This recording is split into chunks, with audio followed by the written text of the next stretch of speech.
In the silent dark of night, in a burning house, a white-haired young man was slowly walking past the cold corpses. The only one still moving, a heavily wounded knight, said with a tremble, Don't come here, you monster. Someone like you doesn't deserve to live. You should have died, you cursed brat. Bernhardt heard the curses, his expression remaining as cold as ever. This is a novel. He is just a mediocre villain, abbreviated as JML. It is a fictional story about an ordinary main character from Korea, reincarnated as a minor villain named Kristen. After being reincarnated as a villain, she struggles to survive and ends up getting entangled with the male and female leads in the original work. Well, and that is the original plot of the novel. The plot is based on a route guide, but the only downside is that it's for all ages. Humans live on a continent in the sky and are protected by the World Tree. There are transcendents who possess extraordinary powers, fighting against magic beasts. And there are guides who specialize in controlling those with transcendent powers, so they are not consumed by their own strength. The world in the novel I was reincarnated into was peaceful. If it weren't for him, a transcendent who massacred his entire family at the age of 12 and received the title of Duke. You, the one pulling the strings of this world, if it weren't for Bernhardt Lily Zenoff. He said calmly, Betty must be very angry with me. She even made lowly people like you do these things. Of course, there were some disagreements, but there was no need to go this far, right? He approached the knight and asked, What do you think? You also think I'm too cruel, don't you? The knight asked in surprise. What? Why are you suddenly saying that? Bernhardt didn't answer. He grabbed the knight's collar and lifted him up. But you also need to consider my position. Would you feel the same if something so unpleasant was said to your face? She says other guys are cool and handsome, but why is it that she only dislikes me? He turned back, his voice strained as he asked, Huh? Didn't she also praise you all as cool? Huh? Look at you, what's so great about you?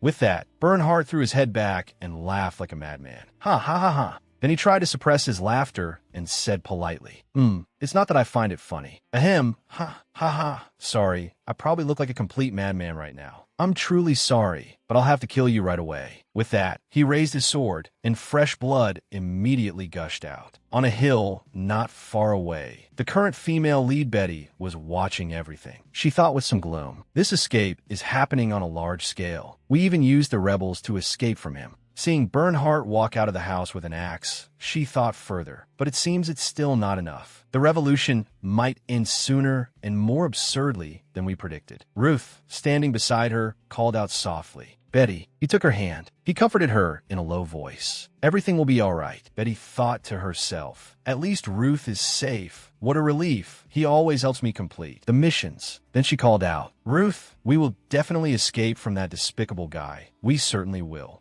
Ruth nodded and said, Yeah, that will definitely happen. Layla ran over from a distance, calling, Lady Betty, let's leave before it's too late. Betty said, No, I think it's better to go back now, Layla stammered. Well, what did you say? Betty said, gratefully, Thank you for coming to such a faraway place. Please send my thanks to the princess. Layla asked in a panic. Lady Betty, no, my lady, are you planning to go back there alone? Going to the mansion is too dangerous. Betty thought to herself, Even if I get caught like this, I'll still be safe because the Duke can't kill me. But what about the others? I'm not doing this because I'm kind or righteous. In fact, it's the complete opposite. Even if I survive here alone, how can I stretch my legs and sleep well at night? I want to live a normal life, not be haunted by nightmares. After thinking, Betty glanced and said, If the Duke suppresses the rebellion, he will surely give chase, and he won't spare those who took his guide. Are you sure you won't be caught? Hearing this, Layla also broke into a sweat. Betty thought again. The Duke just wiped out the entire village gate guard team. Escaping with 2 children while avoiding that monster is almost impossible. Layla, the reliable assistant sent by the Duke's daughter to help me, must also be aware of this. Though quite hesitant, Layla still said, I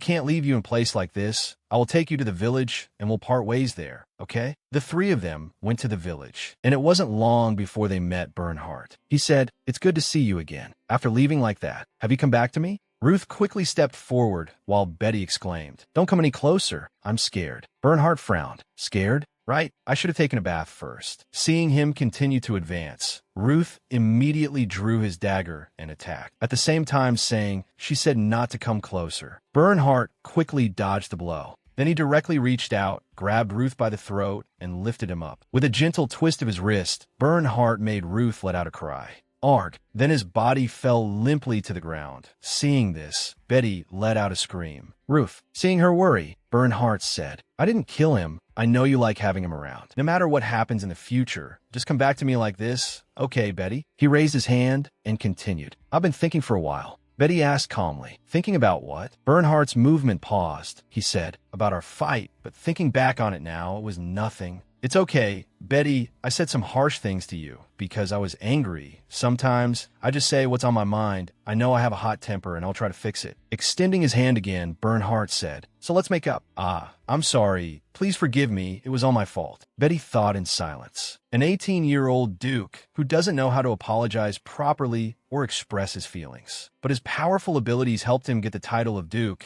at only 12 years old. But his young body couldn't bear that enormous weight. So he received a terminal diagnosis, stating that he would not live past adulthood. He needed a guide to be able to control his power. The real main character who had the highest compatibility with any transcendent. That guide was Kristen. However, after being possessed, Kristen left Duke Xenoth, which was completely natural. Who would want to be with a crazy villain like that? It would have been perfect if Kristen had a happy life with him. But the Duke became obsessed with Kristen, who left him for the male lead. Because Kristen was gone, he returned to his terminally ill state. Eventually, he lost control of his abilities and began a massacre. The heavenly continent collapsed, leading to the extinction of all humanity. So in this world, the Duke had to go mad when he was young, before he reached adulthood. When he wasn't strong enough to collapse the heavenly continent, she wondered, wouldn't it be better to prevent the extinction of humanity with a few small sacrifices, rather than letting it be completely destroyed? Unfortunately, I am suffering because I ended up becoming the only loyal guide of the Duke. One day, I will leave the Duke and live my own life, just like the unimportant side character I possessed. Hello. A small girl with red hair thought to herself, my name is Betty. In a novel, just a tiny villain,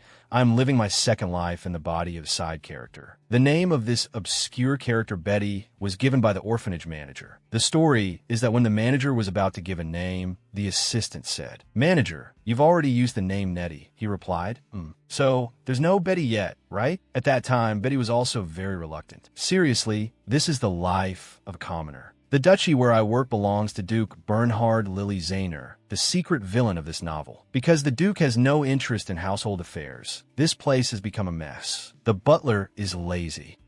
No more work from now on. The servants complain. Has the budget still not been approved? We need the Duke to approve it. And she left. A maid reached out to hold her back. Don't go. Without you, our duchy will collapse. Betty smiled and thought, the fact that they had to hire a 10-year-old girl like me says it all. But unlike this duchy, I have a concrete plan for the future. If I just endure for one more year. Currently, Betty is a first-year maid of the ducal house. She continued to think, I'll gain work experience like that. Then, while working in the kitchen of fancy place, I'll aim for the position of head chef. Being a nanny isn't bad either. If I study a bit more, I could become a tutor. Betty placed the wooden basin on the edge of the well. So this wound on my hand is nothing. I have a bright future ahead of me. Just as this optimistic thought arrived, a hand reached out from inside the well. Betty was startled for a moment, then screamed.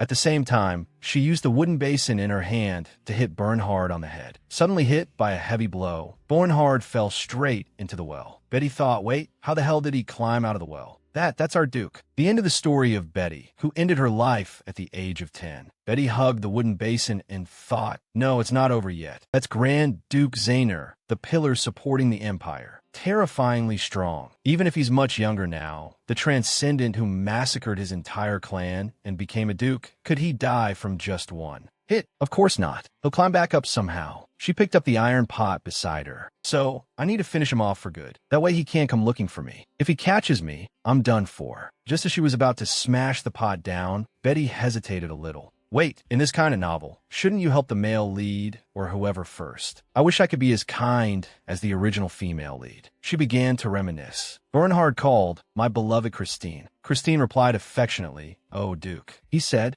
promise me you will never leave me. You said you like me for who I am. That expression, it was almost insane. Betty was silent for a few seconds. Then, without hesitation, she threw the iron pot into the well and thought, it's better to just kill him. After doing it, she immediately turned around. Let's run. Just need to grab the essentials and escape quickly. I need to change my name too, so no one can find me. If I sell the jewelry, I'll be discovered. I should just take cash, right? Just as she grabbed the stack of money, a hand suddenly reached out and grabbed her head. Hey kid, this is inhumane. Bornhard, so angry his veins were popping, asked, "How old are you?" Betty said in a panic, "I'm sorry." At the same time, she thought, this is why I should have finished him off for good. What monster? Suppressing her fear, Betty turned her head and said, I just came to get water from the well, but then my hands were too slippery. I didn't know you were down there. Bornhard cut her off. Enough. How old are you? Being lifted up, Betty's eyes widened as she thought, if he finds out the ducal house hired a 10-year-old, he'll go crazy. She stammered, I'm 14. Bernhard asked curiously, 14? And I'm 15. Considering the physical difference, Betty quickly changed it. No, 10. 13. Observing his expression, she lowered it again. 12. 11. Bernhard asked silently, did I tell you to count down? Finally, Betty had to tell the truth. 10 years old. At this moment, a maid suddenly opened the door and called, Betty, I told you to get water a while ago. Why are you only just coming back? When she saw Bernhard, the maid's voice began to stammer. Your grace, what's... He gave a cold command, call the butler here. The maid bowed hastily and said, yes. Betty gritted her teeth and thought, the crime of attempting to kill a noble is punished by death at the very least. I can't let that happen. She put her hand in her pocket. I never thought I'd have to use this. I don't want to die yet. Seeing her fidgeting, Bernhard said, stay still. Hey, what are you chewing? Spit it out now. An apothecary from some town once gave a handful of leaves to Betty and said, you can die as if you're just falling asleep. So use it whenever you feel too scared to live. And that was the thing she was chewing with the thought. Rather than being executed, it's better to die honorably by my own hand. Bernhard squeezed her mouth, saying loudly, are you trying to kill yourself? Spit it out while I'm being nice. Betty replied, no. He then asked why. Why won't you spit it out? Betty tried to speak with her mouth being held shut. I can't. Ugh. Suddenly feeling her vision blur, she thought, it works so fast, I'm so sleepy. In the darkness, Betty continued to think, I've lived a life only to serve others. This body existed to take care of them. I believe this intellect existed to protect them. But now that I look back, it seems it was just my own delusion. I pray for you that this time you can give up that heavy throne and enjoy a normal life. On the sickbed, Betty let out a groan and then opened her eyes. After sitting up, she thought, another strange dream. I'm still not dead. Is this the VIP room? A red carpet like this is only found in the VIP room. She reached up and touched the bow on her head. What is this? It's obviously the Duke's handiwork. An explosion sounded from outside the window. Betty thought to herself, a gunshot. The sound came from the garden. What the hell is going on? As soon as she looked outside, she was immediately stunned. Outside, Bernhard was holding a gun. Before him, the lazy butler was kneeling on the ground. As if sensing her gaze, Bernhard turned his head and said, isn't that right? Betty gritted her teeth and thought, he's really crazy. He's losing his mind. The door to the room opened, and a maid named and came in, calling softly, Betty, you're awake? Betty asked, and what's going on out there? And quickly gestured, don't speak so loudly. CA, can you possibly go back to sleep in bed? Don't tell anyone I was here, okay? Betty continued to ask, how long have I been asleep? And asked helplessly, is that the problem right now? Let's get out of here quickly before we get caught. Betty asked again, are you trying to hide me from the Duke? At this point, and couldn't hold back and said, don't you see? You're just a lowly orphan. Betty immediately shut her mouth, her mood heavy as she thought, and always calls me that whenever she's in a bad mood. And said again, now be quiet. Betty, can you help me? You're a good kid, right? Betty thought to herself, a good kid? I'm just weak. She asked why me, while thinking, leaving behind such a perfect bait. It's not about being kind. After a moment, Bernhard walked in with a gun and said, I told you not to enter the castle. You have defied the law. And replied, sweating, I'm sorry, sir. Betty, that child tried to run away, so I tried to catch her, but... Bernhard asked, is Betty awake? And immediately replied, yes, that's right. She just woke up. She was so fast I couldn't find her. Bernhard quickly caught the loophole and asked, isn't she feeling dizzy? And was dazed. Yes, sir. He patiently explained, I'm talking about Betty. The dried herb takes a long time to detoxify, so even while carrying on with daily life, she might still feel dizzy, meaning it could cause brain damage. Betty, hiding nearby, thought, hearing him say that makes me feel a little dizzy, Anyway, I think I can stay here for a few more days. This is a place that not even the most ordinary servant knows about. Outside, Bernhard was still talking. It's hard to find them because it's cold, but brewing Timmy flower petals and fruits is also a treatment. Betty thought happily, got it, thanks for the tip. But why is he explaining this to him? Bernhard said again, however, the fastest way is to open her head and check directly. How fortunate. One of my hobbies is medicine. Even an angel with qualifications couldn't do it better than this. The lid of the barrel where Betty was hiding slowly opened. Bernhard's words came through, feed her, let her sleep, and even heal her when she's sick, right? He slung the gun over his shoulder, smiled, and said, found you. Betty thought suspiciously why. Betty remembered. One day, Uncle Bob, a retired warrior, once said, torture is much better than surgery. She listened intently and then thought, that's obvious the medicine of this era. You could say that in the transitional period between the Middle Ages and the modern era, surgical methods were brutal. What's worth mentioning are the difficulties in precision. At that time, the patient would be asked, did you fall while walking? Should I cut it first? The patient would ask bluntly, what? And sterilization and anesthesia were never in their dictionary, because such concepts were only just being established. Just as she thought this, Bernhard pulled back the curtain and asked, have you bathed, kid? Betty jumped and turned to look at him, yes. She told herself, I can't die like this. The surgical instruments were laid out neatly on the table. Betty closed her eyes and thought, since he is a transcendent, nothing I do will be able to affect him. So she slowly sat up. There's nothing more foolish than rushing headfirst into a plan with very little chance. But now is not the time to worry about that. Thinking so, Betty immediately raised her fist. If I close these eyes, I can buy more time. Unexpectedly, before she could do anything, Bernhard grabbed her hand. He asked again. Betty was flustered. Ah, no. Then she awkwardly opened her hand. Look at this. Have I washed my hands thoroughly? Bernhard laughed and praised. Very good. Seeing this, Betty wondered, why is he laughing? When he laughs, I feel a sense of reliability. Suddenly, he reached out and grabbed her chin. Wait, Betty, look up a little. Don't bow your head. Betty obediently did as she was told, like this. But in her heart, she was still a little suspicious. What's happening all of a sudden? Bernhard replied softly, that's right, look at the ceiling. He touched her left eye and asked, do you feel me pressing here? Betty answered honestly, no. Bernhard then pulled his hand back. He said, normally, it should hurt a little. Your left pupil hasn't moved at all since a while ago. It's slowly necrotizing from the poison. Hearing this, she was stunned. Then she asked in disbelief, that's a lie, right? You're just trying to scare me. Betty started to panic. That's impossible. There's nothing wrong with my understanding. I can understand everything. At this point, Bernhard explained faintly, because the optic nerve is still connected, it will slowly disconnect and you'll go blind. Then he gently reassured her, but don't worry, as I said before. I will perform the surgery myself. Unexpectedly, these words made her even more panicked. Betty screamed, no, you'll use those scissors and with something like skewers, then make small cuts on it, and then you'll pull it out bit by bit. Her next words made Bernhard stare blankly. And all of that is just for your amusement. When you get tired of playing, you'll fix it and then cut it out. The atmosphere suddenly went silent. It took a long time before he answered blankly, no, I won't do that. What are you thinking? He carefully explained, I'll just open your head a little, so don't worry. This time it was Betty's turn to be confused. What is he talking about? Then she bowed her head and complained silently. Does he think a 10-year-old like me can endure this? What a terrible thing. Then Betty spoke up, her voice trembling. Do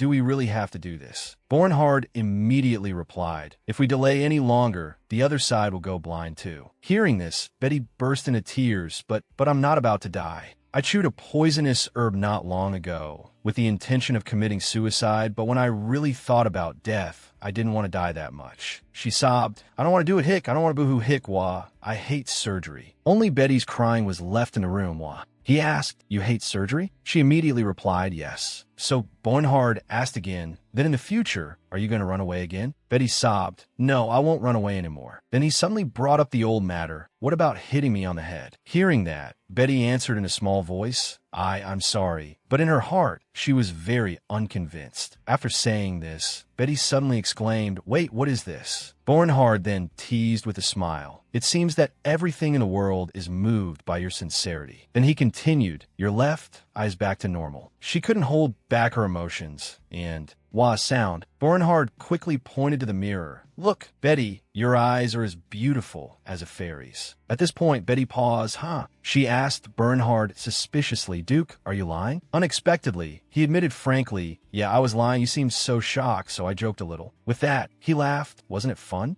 Betty replied, yes. So Bernhard retorted, but why are you laughing? She forced a laugh, ha ha ha ha. In her heart, she said silently, I think I should have dealt with him at the well. Then he acted as if he didn't see that expression on Betty's face and calmly wiped her face. Thanks to your humorous master, things still turn out for the better, right? Bernhard said, although you were caught trying to run away. At this, his voice turned cold. Do you know why I'm letting you live? Without waiting for Betty to answer, Bernhard went to the table next to them. This, your highness. He picked up the magic stone and continued, so as not to waste any talent in the territory of mine. Here. With that, Bernhard threw it to Betty. She asked blankly, me talent? He replied, that's right. And not just any ordinary talent. With each of Bernhard's words, the stone emitted brilliant rays of light, truly an invaluable guide. Betty was stunned. She began to ponder a guide who purifies the power of the Supreme Being. They're very rare experts, so, of course, their salaries are also very high, but they have to take on too much risk, except for the ability to purify. They are no different from ordinary people. In principle, their main task is in dangerous situations, they will guide while walking beside the transcendent. Therefore, to become an official guide, one must undergo terrible training and suffer great injuries. Ordinary people don't even think about it. Of course, if you're an S-class guide or higher, the nobles will sponsor you. But just as she thought of this, Bernhard spoke up, cutting her off. Tomorrow I will go to the capital for a thorough checkup. We will leave in the morning, so get ready. Betty nodded obediently. Yes, while thinking to herself, there's no way I'm an S-class guide. And I don't want to get into any more trouble with the Duke. Of course, I acted a little recklessly. Can't I just live a normal life as a servant? Many plot points began to surface again, disturbing Betty's thoughts. She thought, transcendent or whatever, it has nothing to do with me. Come to think of it, today is the day that incident happens. At the coronation ceremony at the royal palace, Duke Xenus will lose his temper because of that person's plan and Lady Kristen. As the first and most powerful guide, purified his power. After that, Kristen became Duke Xenus's guide. And then, as someone on the villain's side, she caused trouble everywhere and died an absurd death. Just for the main character to possess her body and start doing this and that. That's the plot. Thinking of this, Betty looked in shock at Bernhard's back. The Duke, who should have been at the party in the royal palace. Why is he still here? The next morning, Bernhard looked at the suitcase Betty was carrying and asked, what is that? She replied, it's just luggage. They said to prepare things for the checkup in the capital. Hearing that, he held out his hand and said, let me see. Betty obediently complied, but still wondered. See it? Why check my luggage? You think I'm secretly carrying a vial of poison or something? He was silent. Then he bluntly threw it away and said indifferently, throw all that stuff away. I'll buy you new things when we get to the capital anyway. You should be happy you don't have to carry that stuff, right? But Betty still felt regretful. She pouted, my fancy clothes. I've only worn them once in my life. Then Bernhard turned and told Betty, let's go. She looked at the luxury car in front of her and clicked her tongue. Well, a limousine, I've never seen one before, not even in my past life. Then she looked over at Hubert, and this guy, this is Hubert, a servant. He also secretly helped me quite a few times. But more importantly, he's very handsome. So, when Hubert gently supported her, Betty became flustered.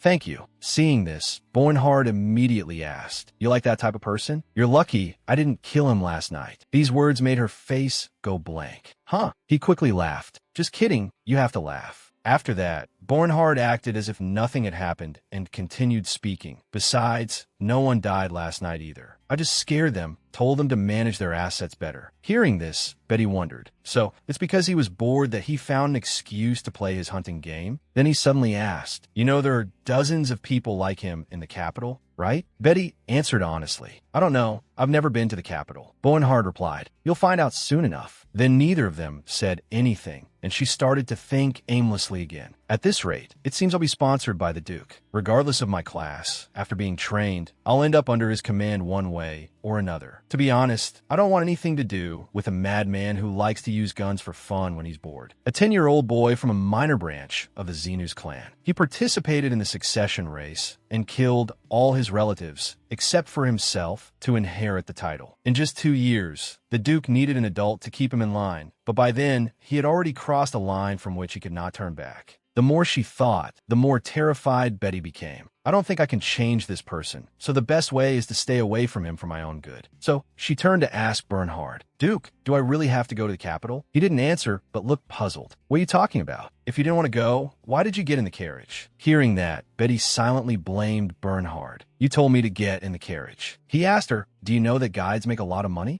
It's many times more than the money you make washing those dishes with those small hands of yours. Betty hesitated. That's true, but as she said this, Bernhard cut her off. I promise that if you agree to study, I'll make you rich. Don't you want to be rich? Betty replied in a small voice. I do. Hearing that, he immediately asked, then why the long face? But she didn't answer and just looked down. The problem isn't about money. I just don't want to put myself in danger by being a guide. I'd rather be a maid or something like that, like everyone else. But if I say that, the Duke will definitely get angry. Thinking that, Betty hesitated a little before telling him. It's just the capital is big and there are so many people. I heard that if you let your guard down, you'll be taken advantage of. After she finished speaking, Bernhard said, are you afraid of that? The unexpected question made Betty freeze. Huh, he said, I didn't expect you to be so timid, Betty. Then how did you have the guts to hit my head and run away before? She stared blankly at Bernhard. From the Duke's perspective, I must have looked very brave. But from my perspective, what I did was just to save my own life. Then he suddenly held out his hand and asked Betty, want to hold my hand? She was confused. Huh, does he really think holding hands will solve the situation? Seeing her hesitate, Bernhard said gently, but if our Betty is scared, I should at least do something, right? Betty replied gloomily, yes.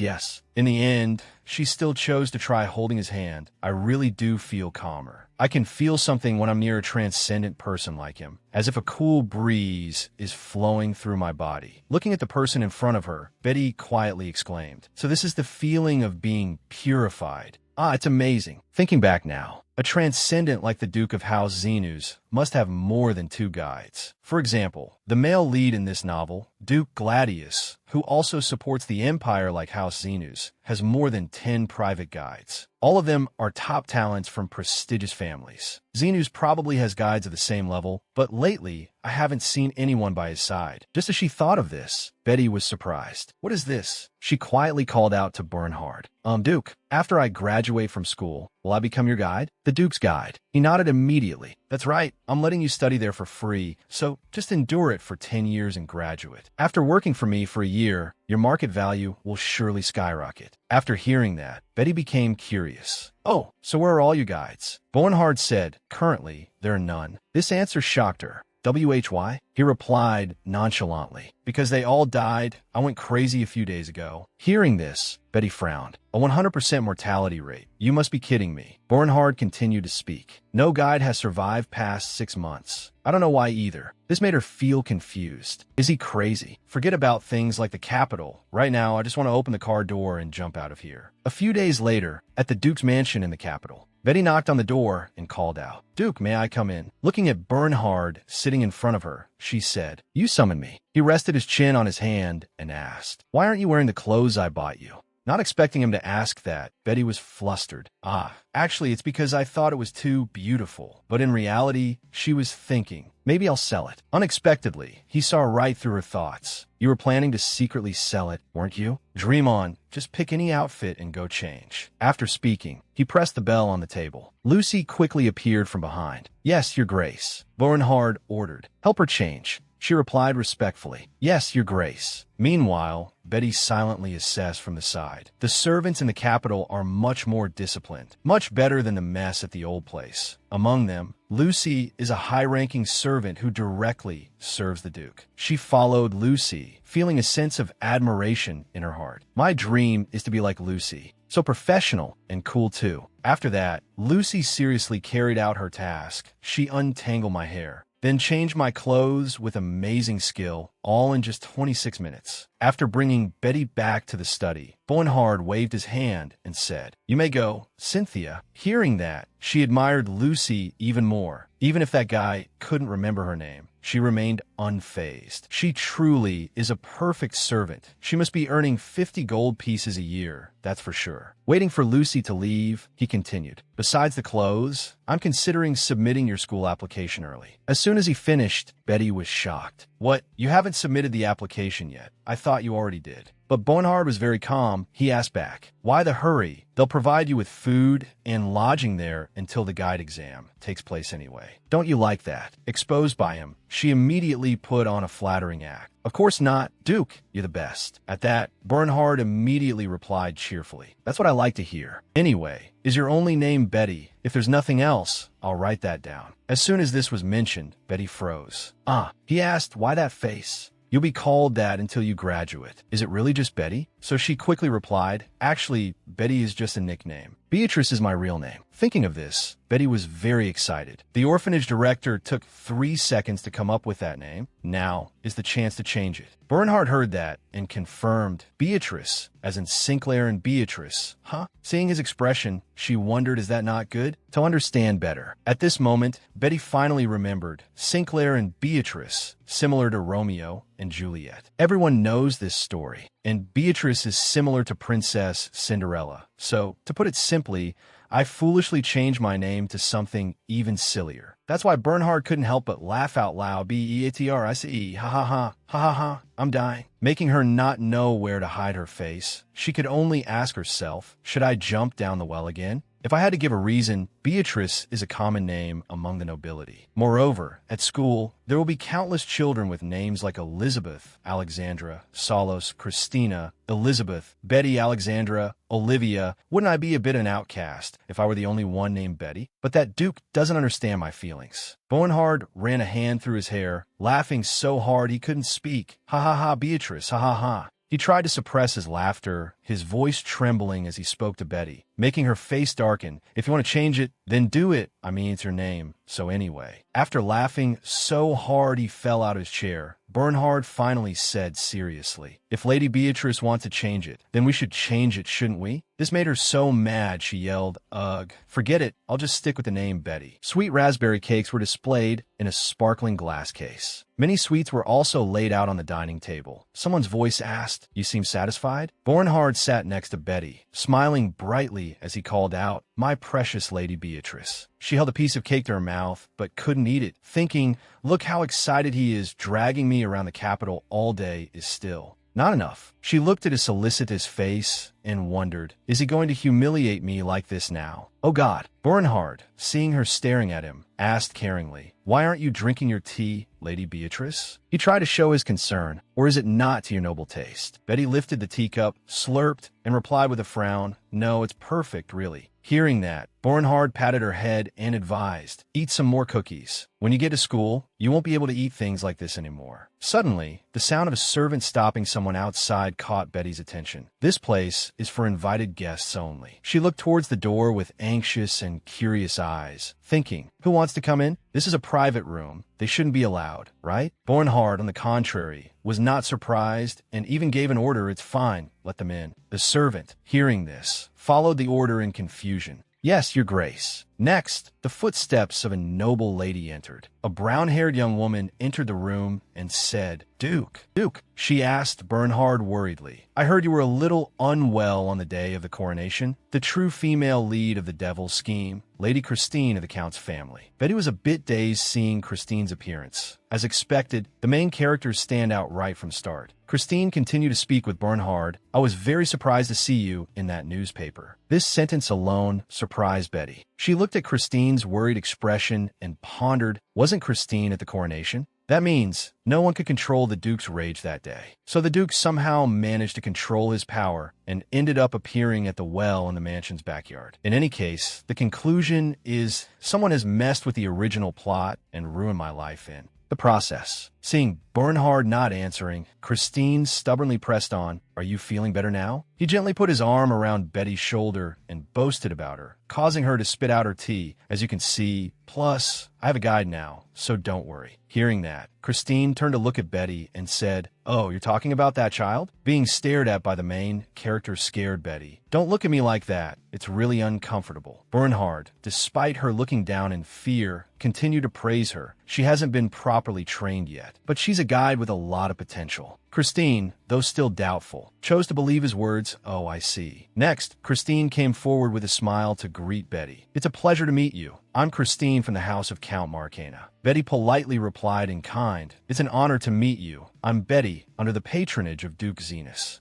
Betty, with her friendliness, communicated enthusiastically. I just arrived in the capital for a thorough examination, so I'm quite disoriented. Innocent Betty mode. Christine, seeing this, replied, gently though her eyes had darkened. Ah, is that so? In her mind, she thought the Christine before I possessed her was a complete villain. No matter who stood by the Duke's side, she didn't like it. Suddenly Christine spoke, surprising Bernhard. I need to reconsider myself. Then she presented him with a bouquet of flowers, saying, it won't help much, but I think you should take it. I heard that white hyacinth flowers can help with purification quite well. In emergencies where transcendents cannot receive guidance, they often use white hyacinth extract. Duke Zenas is the same. Her consideration in choosing this is clear. She must really want to get on Duke Zenas' good side. But the Duke was not one to appreciate such efforts. At the beginning of the Devil's scheme, he appeared as the second male lead, due to his immense but unstable power. No guide could purify him, so unless he could find a guide with a compatibility rate of 95%, he was diagnosed with a severe condition that could kill him before adulthood. That's when he met Christine, an S-class guide who could surpass a 95% compatibility rate with any transcendent. A special person worthy of the main character, quote, everyone's partner, quote. And the Duke used this partner as a tool for thorough purification. And not only that, this person is a womanizer with a terrible personality and eventually became obsessive. After possessing Christine, obviously, she left the Duke and he was stripped of his position as a main character. After that, Zenas, instead of regretting his position as the second male lead, completely became a villain, went mad, and destroyed the sky of the continent. The thing protected by the World Tree and the human race living on it were also annihilated. It was truly an unexpected ending. The readers were extremely shocked and outraged. Betty suddenly thought about the story's ending. Actually, I like sad endings with lingering emotions. Suddenly, another voice was heard from outside. Wait a minute, Christine. I was wondering where you ran off to right after getting out of the carriage. A girl who looked somewhat like Christine appeared from behind the door and lectured her. I told you not to act rashly. You know, please forgive her. Your Grace, my sister has a tendency. Iolina Marcana, Christine's older sister. She's about 16 years old this year. Then she bowed formally in greeting. It is an honor to meet you, Duke Zenas. I am Iolina, the eldest daughter of House Marcana. Bernhard saw this and said with a warm smile, I remember meeting you at a party. I haven't forgotten. Betty heard this and silently judged. That means he doesn't remember anything. Nobles like to use at a party as an excuse. Looking at Iolina's indifferent face, she thought, now that I think about it, Iolina was also one of the characters who suffered because of the Duke. Unfortunately, she only seemed to be the Duke's type in terms of appearance. But in the end, he didn't even remember who Iolina was. So, the Duke played around with someone whose name he didn't even know? He's such a jerk. Suddenly, Iolina's friends looked into the room and exclaimed, Iolina, what are you doing here? Oh my, the Duke, is the Duke here? As all the young ladies flooded in, Betty thought in frustration, seriously, is this a private room or a public gathering place? The gray-haired girl walked past Iolina and approached Bernhard to introduce herself. I am Adele, Iolina's friend. Since I couldn't find my dear friend, I asked around for her. Are you well, Duke? Seeing too many people here, he called for a servant. Sion, are you outside? Take Betty and play with her.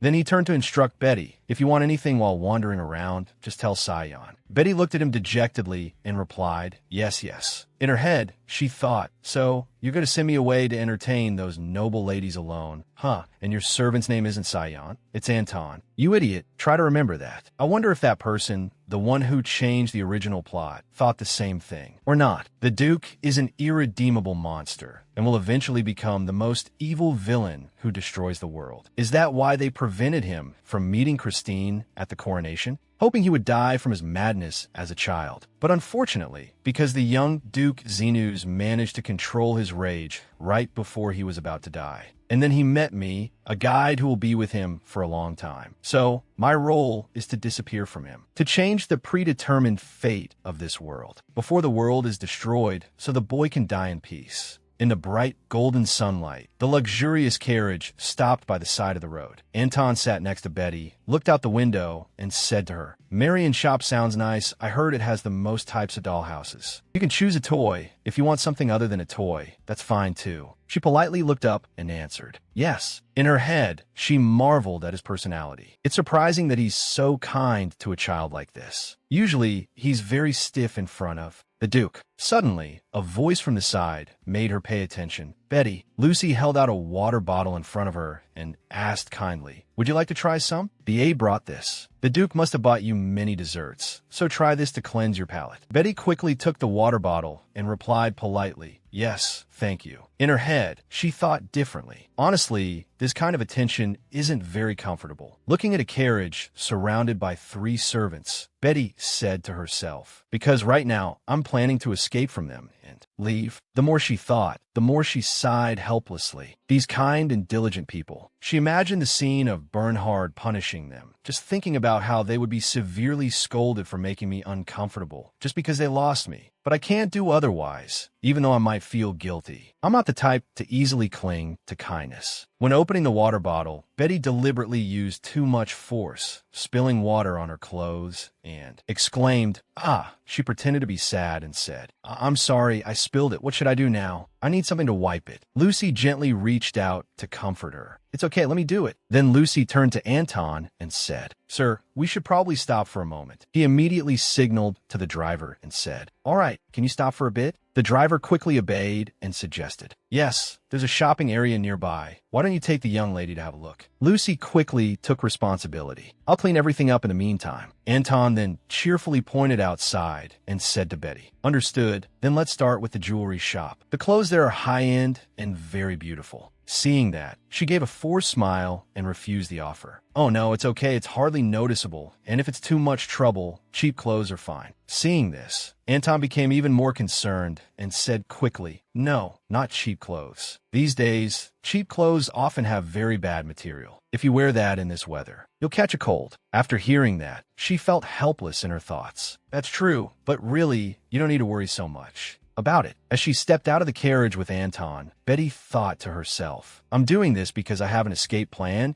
It makes me feel so guilty even though there's no reason to." Scene changed to a luxurious clothing store. On the table, next to the teacups, there was a dress design book. Someone asked, "Is this enough?" The shop owner asked warmly, "Is there anything else you'd like to see? We've just got new dresses for the year-end party season." Betty held the book, handed it back to her, and said cheerfully, "Ah, they're really beautiful, but today I need an outfit urgently. So it's okay. I'll definitely come back next time." The shop owner, seeing this, took back the book and replied, "Yes, in that case, I'll prepare a suitable outfit for you when you return." The shop owner hugged the book and turned away. "For now, I'll show you what you've ordered. Please wait a moment." But suddenly Betty hesitated and called out, Excuse me, but could you tell me where the restroom is?" In her thoughts, this is the polite way to ask for the restroom. The shop owner immediately beamed and came over to reply, "Oh my, I'll show you the way, miss." Betty quickly recognized her expression. Her face is clearly showing that she thinks I look adorable, hee hee. An image of the shop owner as a babysitter appeared in Betty's mind, and she thought,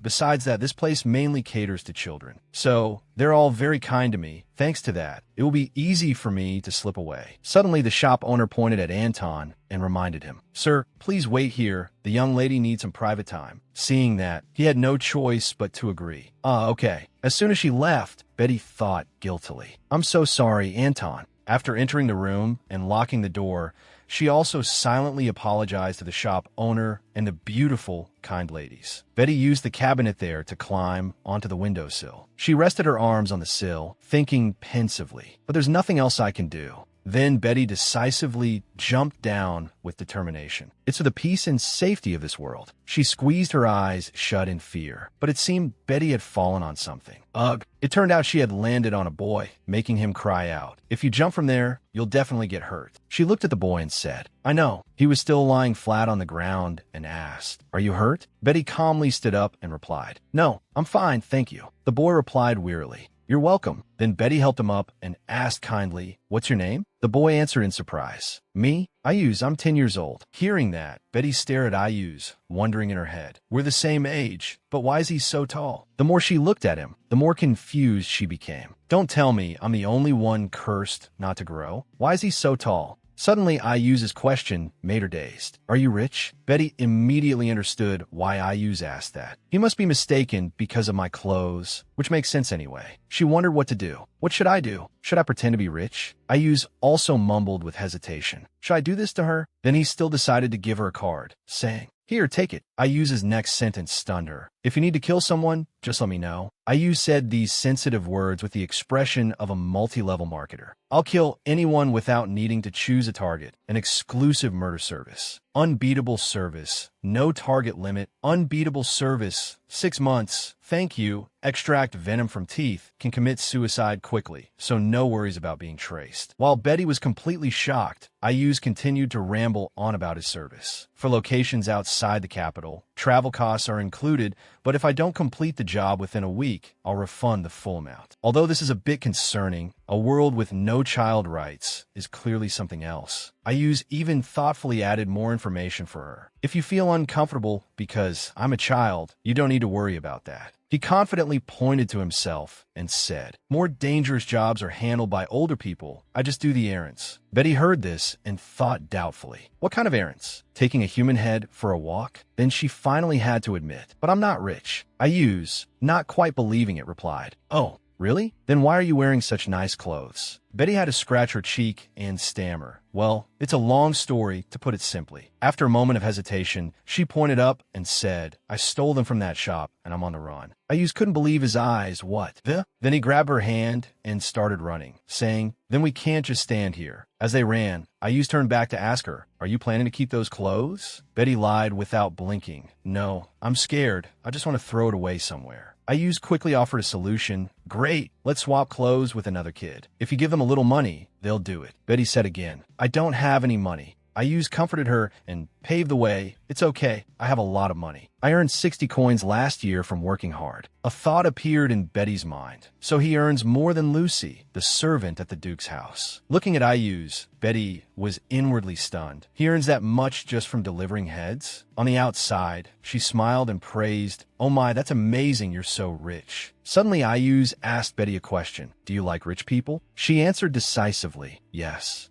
After hearing that, he was silent for a moment, then continued, Then he looked at her, blushing, and said, I can earn all the money I need. Betty thought to herself again, carrying out murders. He's actually surprisingly naive. Indeed, she put on the face of an adult looking at a child, which is what she thought of Ayuz, like a child making a friend for the first time. On the way, she kept thinking, I can't understand why he's so friendly with someone he just met. But the lives of abandoned children are often like this. Innocent dreams, intertwined with harsh realities. Ignoring Ayuz, who was giving directions to Betty, if we want to go towards the main road from here. She was still lost in her own thoughts. Anyway, I'm still really lucky to have met someone as innocent as him. Suddenly, Betty called his name, Ayuz. Ayuz replied, yeah. Betty thought to herself, if you know how to seize an opportunity, then you can be useful. Then she moved closer, took his arm, and asked cheerfully, Can I go with you? I want to work too. Ayuz asked in astonishment, What? You want to follow me? What are you going there for? She replied, You need to keep a secret. The Assassin's Guild would be an ideal place to help me change my identity. Hearing Betty say that, Ayuz shyly refused, You can't do that. But she didn't care and replied, You're doing it. So why can you do it? And I can't. Looking at Betty's eyes, he was flustered. She thought to herself, I'm sorry, but for this line of work, empathy is just a weakness. And I can't overlook a weakness like that. If you don't want to help, then don't. I'll find another way. Then she turned and walked away, leaving behind the words, Thanks for your help. From behind, Ayuz spoke up helplessly, All right. He said awkwardly, You're not supposed to bring anyone there. I'll introduce you, but you have to leave right after, okay? At that, she laughed. Got it. After that, the two of them went to a house together. Ayuz knocked on the door and called out loudly, "Commander." Betty went inside and silently assessed her surroundings. So, this is the workplace? Disguised as a normal house. The person inside spoke with annoyance. "You're about to burst my eardrums, Ayuz." Hearing that, he asked, "Mr. Nick? Where's the commander?" Nick replied impatiently, "I don't know," as if I care where he is. Betty was a little curious. She thought, so his name is Nick? I don't think he's the guild master, but it seems he holds some rank here. As she was thinking this, Ayuz shyly explained to Betty, I need the commander's permission for this. Once the commander leaves, there's no telling when he'll be back, so we should go now." But Nick spoke up, asking, "You're planning to leave right now?" Ayuz. Then he opened the door and said nonchalantly, "A new job just came in." Seeing this, Ayuz quickly covered Betty's eyes. "Nick, you look disgusting." But he didn't care and calmly asked, "Is that your girlfriend? You should have given notice if you were bringing someone." At this, Betty pulled Ayuz's hand away and explained, "Ayuz and I are just friends. I begged him to bring me here because I want to work here." Hearing her say that, Nick bent down and asked, "You want to work?" Then he chuckled, "Oh, you know where you are?" Betty didn't answer, thinking to herself, being young in an assassination guild is actually an advantage. Small children don't attract attention, and their lives are cheap. Children are perfect for taking on this kind of dirty work. That's why Ayuz put his own name down last year. But I didn't come here for that. So she asked, "Nick, is this your house?" "I came because I heard Ayuz say he works for a very rich family." "You're not hiring maids, are you?" He was surprised, a maid. Then he clicked his tongue and said, "Well, there's a problem. This isn't my house." Betty replied, "Oh, I see." She didn't give up and continued, "But looking at this spacious house, it's not even cleaned properly. Other people might think something shady is going on." In her mind, Betty calculated, the truth is, half of what I'm saying is a bluff. Seeing Nick still sitting there with a smirk, she thought, who would listen to an orphan like me? That must be why he's smiling like that. At the very least, I need to make up a reason to be accepted. He can't just hire any kid off the street for this job, especially not as a maid instead of an assassin. After a moment, Nick held out his hand, smiled, and asked Betty, "I've never seen such a tough little lady. Can I see your ID, kid?" So she took out a wad of cash and placed it in his hand. "Is this enough?" She was full of anticipation. "I've prepared for this. A bribe with money. Even the Duke doesn't know about this. Just half of it should be enough to convince them." Without waiting for Nick's reaction, Betty continued, "My name is Max, and I'm 16. I just left the Sutam orphanage. Ursula, and I don't have a place to stay yet. If you take me in, I'll do all the housework." After she finished, he said indifferently, "Once you're in here, you can't get out." Betty quickly replied, "That's fine. I ran away after causing trouble in my old job as a maid." After hearing this, Nick rubbed his chin. "You need to change your identity." With that, he stood up. "The guild master will probably be here in a few days. Stay here until then." Hearing Nick say that, Ayuz and Betty looked at each other, then smiled and replied, "Okay." A week later, by now, Betty had successfully stayed at the guild house. So early in the morning, someone called her affectionately, "Mech, has Mech had lunch yet?" She was the master of the Black Falcon Guild, Nina. Looking at Nina like that, Nick got cranky. "Can't you come in here quietly?" She laughed and said, "Look at that hot temper. It's rude to talk to your older sister like that, you know." Then Nina hugged Betty tightly and asked, "Are you happy to see me?" But she didn't answer, feeling a bit uncomfortable inside. Ugh, she smells like alcohol. Betty thought to herself, so there's Nina, Nick's twin sister, and the guild master. Everything is going very smoothly. Nina has a soft spot for small, cute things. It's been a week now. I've done all sorts of housework, even providing basic first aid to the assassins. Nina suddenly exclaimed, "Oh my God, is our little mech washing dishes?" Betty replied politely yes. She was delighted. "Oh, look at that sweet reply." Then Nina rested her head on her shoulder. So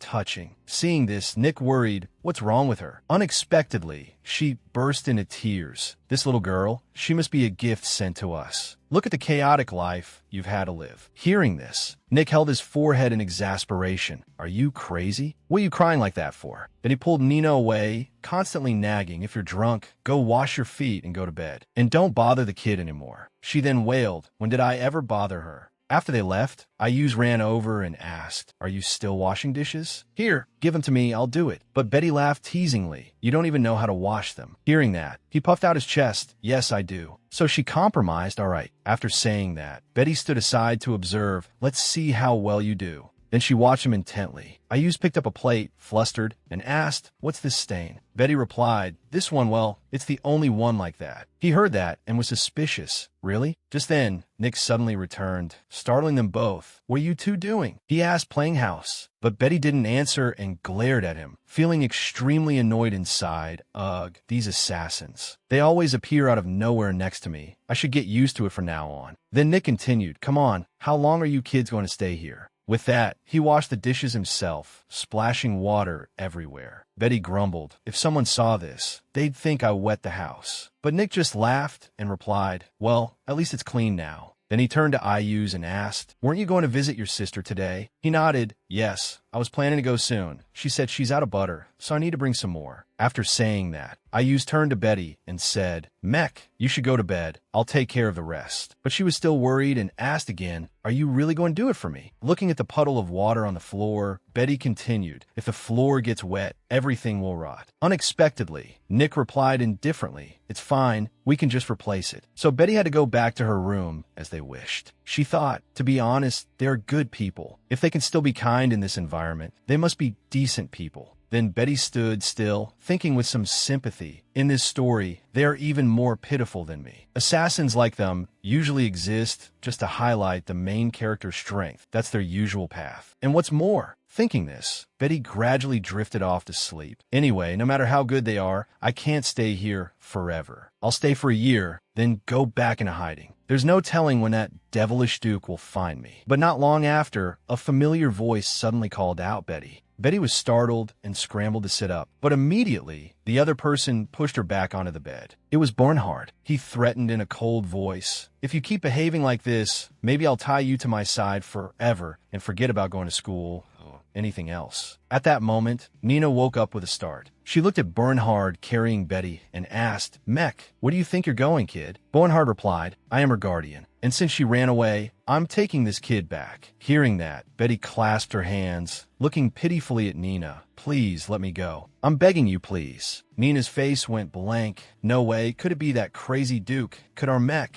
really be a noble? So she quickly bowed her head on the bed. Take care. The door opened again. Nick asked suspiciously, "Mech, why are you up so early?" But when he saw the two people at the door, he froze. Then Nick didn't stop them either, but bowed respectfully, "Please have a safe journey." Then Bernhard threw a bag of money to Nick and said, "This is the reward." The carriage started. Betty hesitated slightly.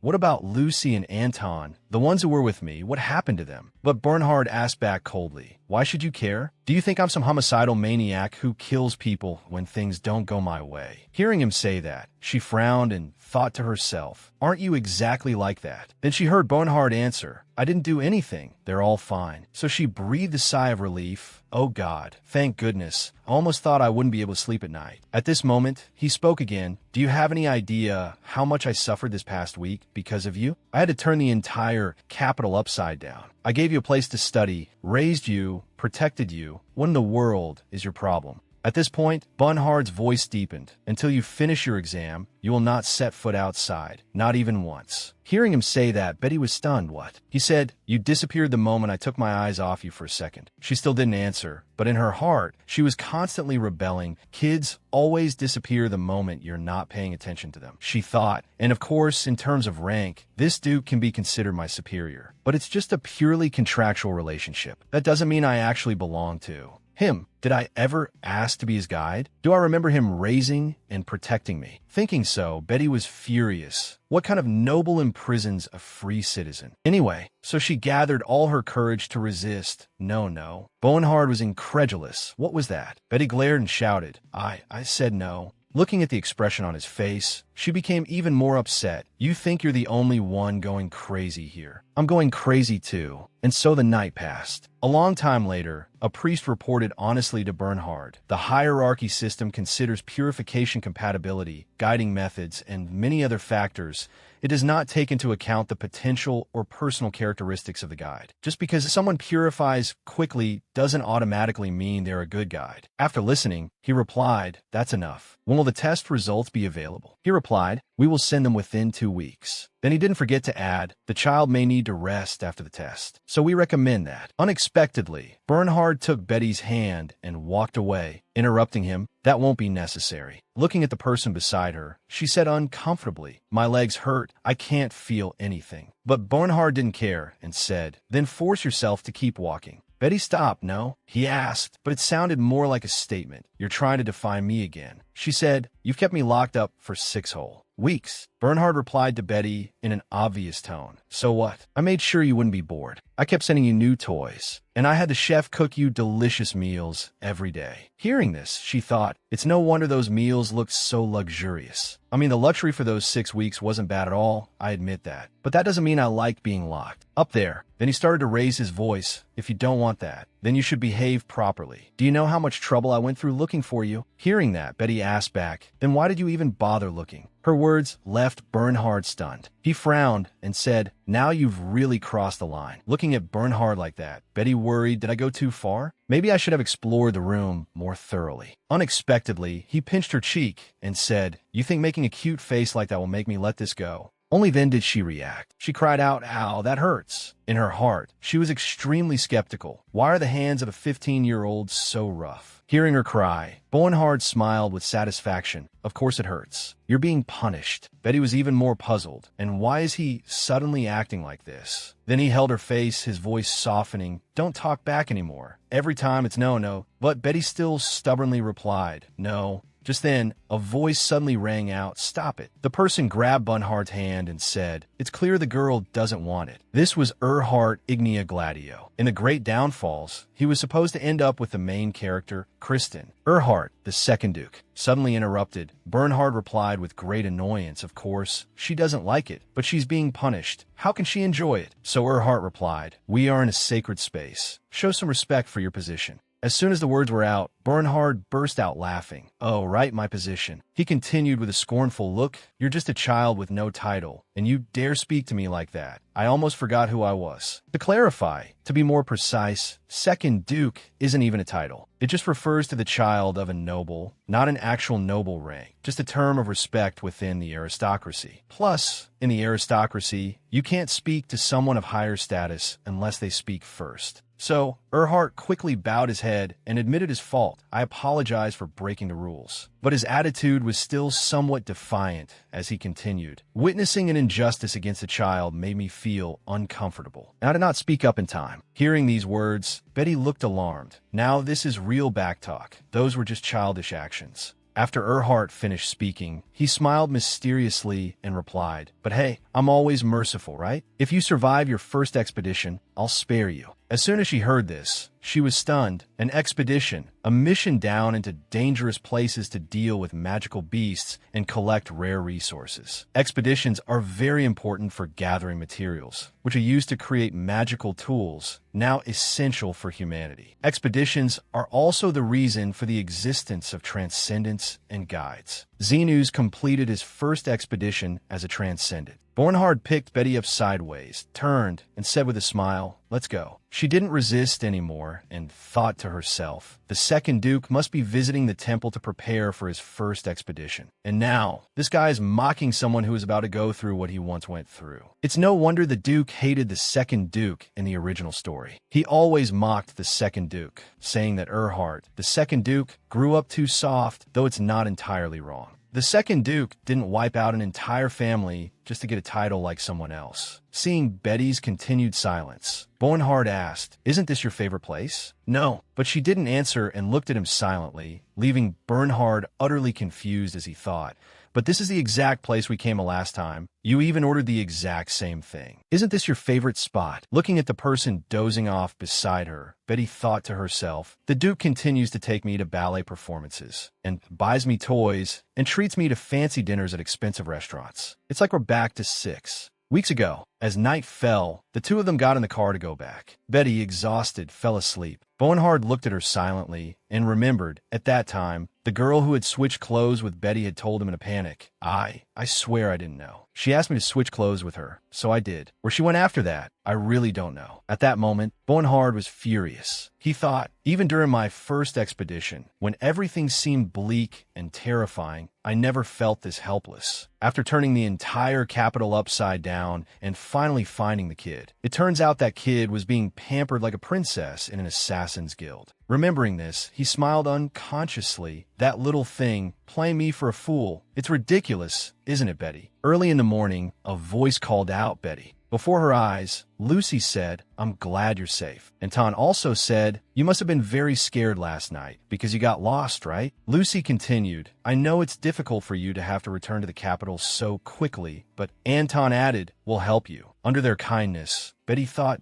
guiltily, I feel bad for leaving them and running away, so I tried to avoid them. But they think my disappearance was their fault. I didn't expect them to come see me like this. I have no reason to refuse an apology from such good people. As she reached out to take the candy from Anton's hand, another person approached and called, Miss Betty. The Duke is looking for you. Please come this way. Betty held the candy in her hand. Her face fell. Why is he looking for me? Bowenhard's room. Betty gently opened the door and said, Sir, you called for me. Bowenhard turned his head and replied, Yes, come here. Betty entered the room, still thinking in confusion. Why did he call me to his room? Wait a minute. Did he paint the entire wall white? Bowenhard gestured for her to look at the wall. What do you think? Betty's face was blank. She said, sweating, W.A. Bowenhard, afraid she didn't understand, explained the wall. What do you think? Betty stood frozen and asked, is this some kind of trap? Bowenhard replied, no. I want to ask for your opinion, Betty. It's all white everywhere. What do you think? Betty said blankly, I think it's all white everywhere. Looking at his expressionless face, she wondered, how does he want me to react? After that day, the Duke continued to act very strangely. As soon as it was light, a table full of delicious dishes was served. Betty said curiously, Sir. Bernhard asked kindly, what is the food not good? Betty rolled her eyes at the spoon being brought towards her and thought, no, it's just that I feel like I'm about to choke. She replied, no, it's not that. The furniture in the room. When I woke up, it was all gone. Bowenhard said, that. Go find it. I've hidden it somewhere in the mansion. He said it like that. So, like Cinderella, I searched the entire huge mansion for the things he had hidden. The wardrobe was in the middle of the garden. Another cabinet was in the corner of the kitchen. The dresses were in Anton's office. After a day of searching, Betty collapsed to the ground, feeling both helpless and defiant. She thought, I won't cry. Only fools cry. She dragged herself inside with the thought, I can't take it anymore. Just punish me already. Bowenhard sat at his desk, and seeing her enter, he asked, did you find everything? Betty thought bitterly, look at his smile. I could punch him and no one would question it. Even a priest would understand my anger. Despite thinking that, because she couldn't win a fight, Betty suppressed her anger and replied, not yet. And Bernhard said casually, you can finish tomorrow. I don't care how long it takes. You have to find everything. Betty's face darkened upon hearing this. Then she replied in a gloomy voice, the Duke is such a gentle person, and yet here I am thinking of running away again. I must be crazy. I promise not to let such shallow thoughts bother you again. Your Grace, I am truly sorry. Bowenhard said, this is not a punishment. Betty cursed silently. Then why are you doing this to me? My third escape won't be easy at all, you bastard. In the study, Bernhard put pen to paper and wrote, Dear Lady Emma, I thank you once again for your invaluable guidance. As you suggested, I hid a few items in the room, and the child tried her best to find them, thanks to which she slept very well last night. When you advised me to decorate the child's room like a blank canvas, I was worried because she had no reaction even though I had changed the room. But I'm glad she enjoyed this game of hide and seek. It will help her develop her independence. I was afraid that starting her upbringing too late would confuse the child, but your advice was truly helpful. He thought to himself, and she needs to learn her letters before going to school. I should have taught her sooner, but because of the chaos she caused. The door opened, and Betty walked in and asked, you called for me, sir. Bowenhard replied, that's right, have a seat. Betty looked around the room and asked doubtfully, where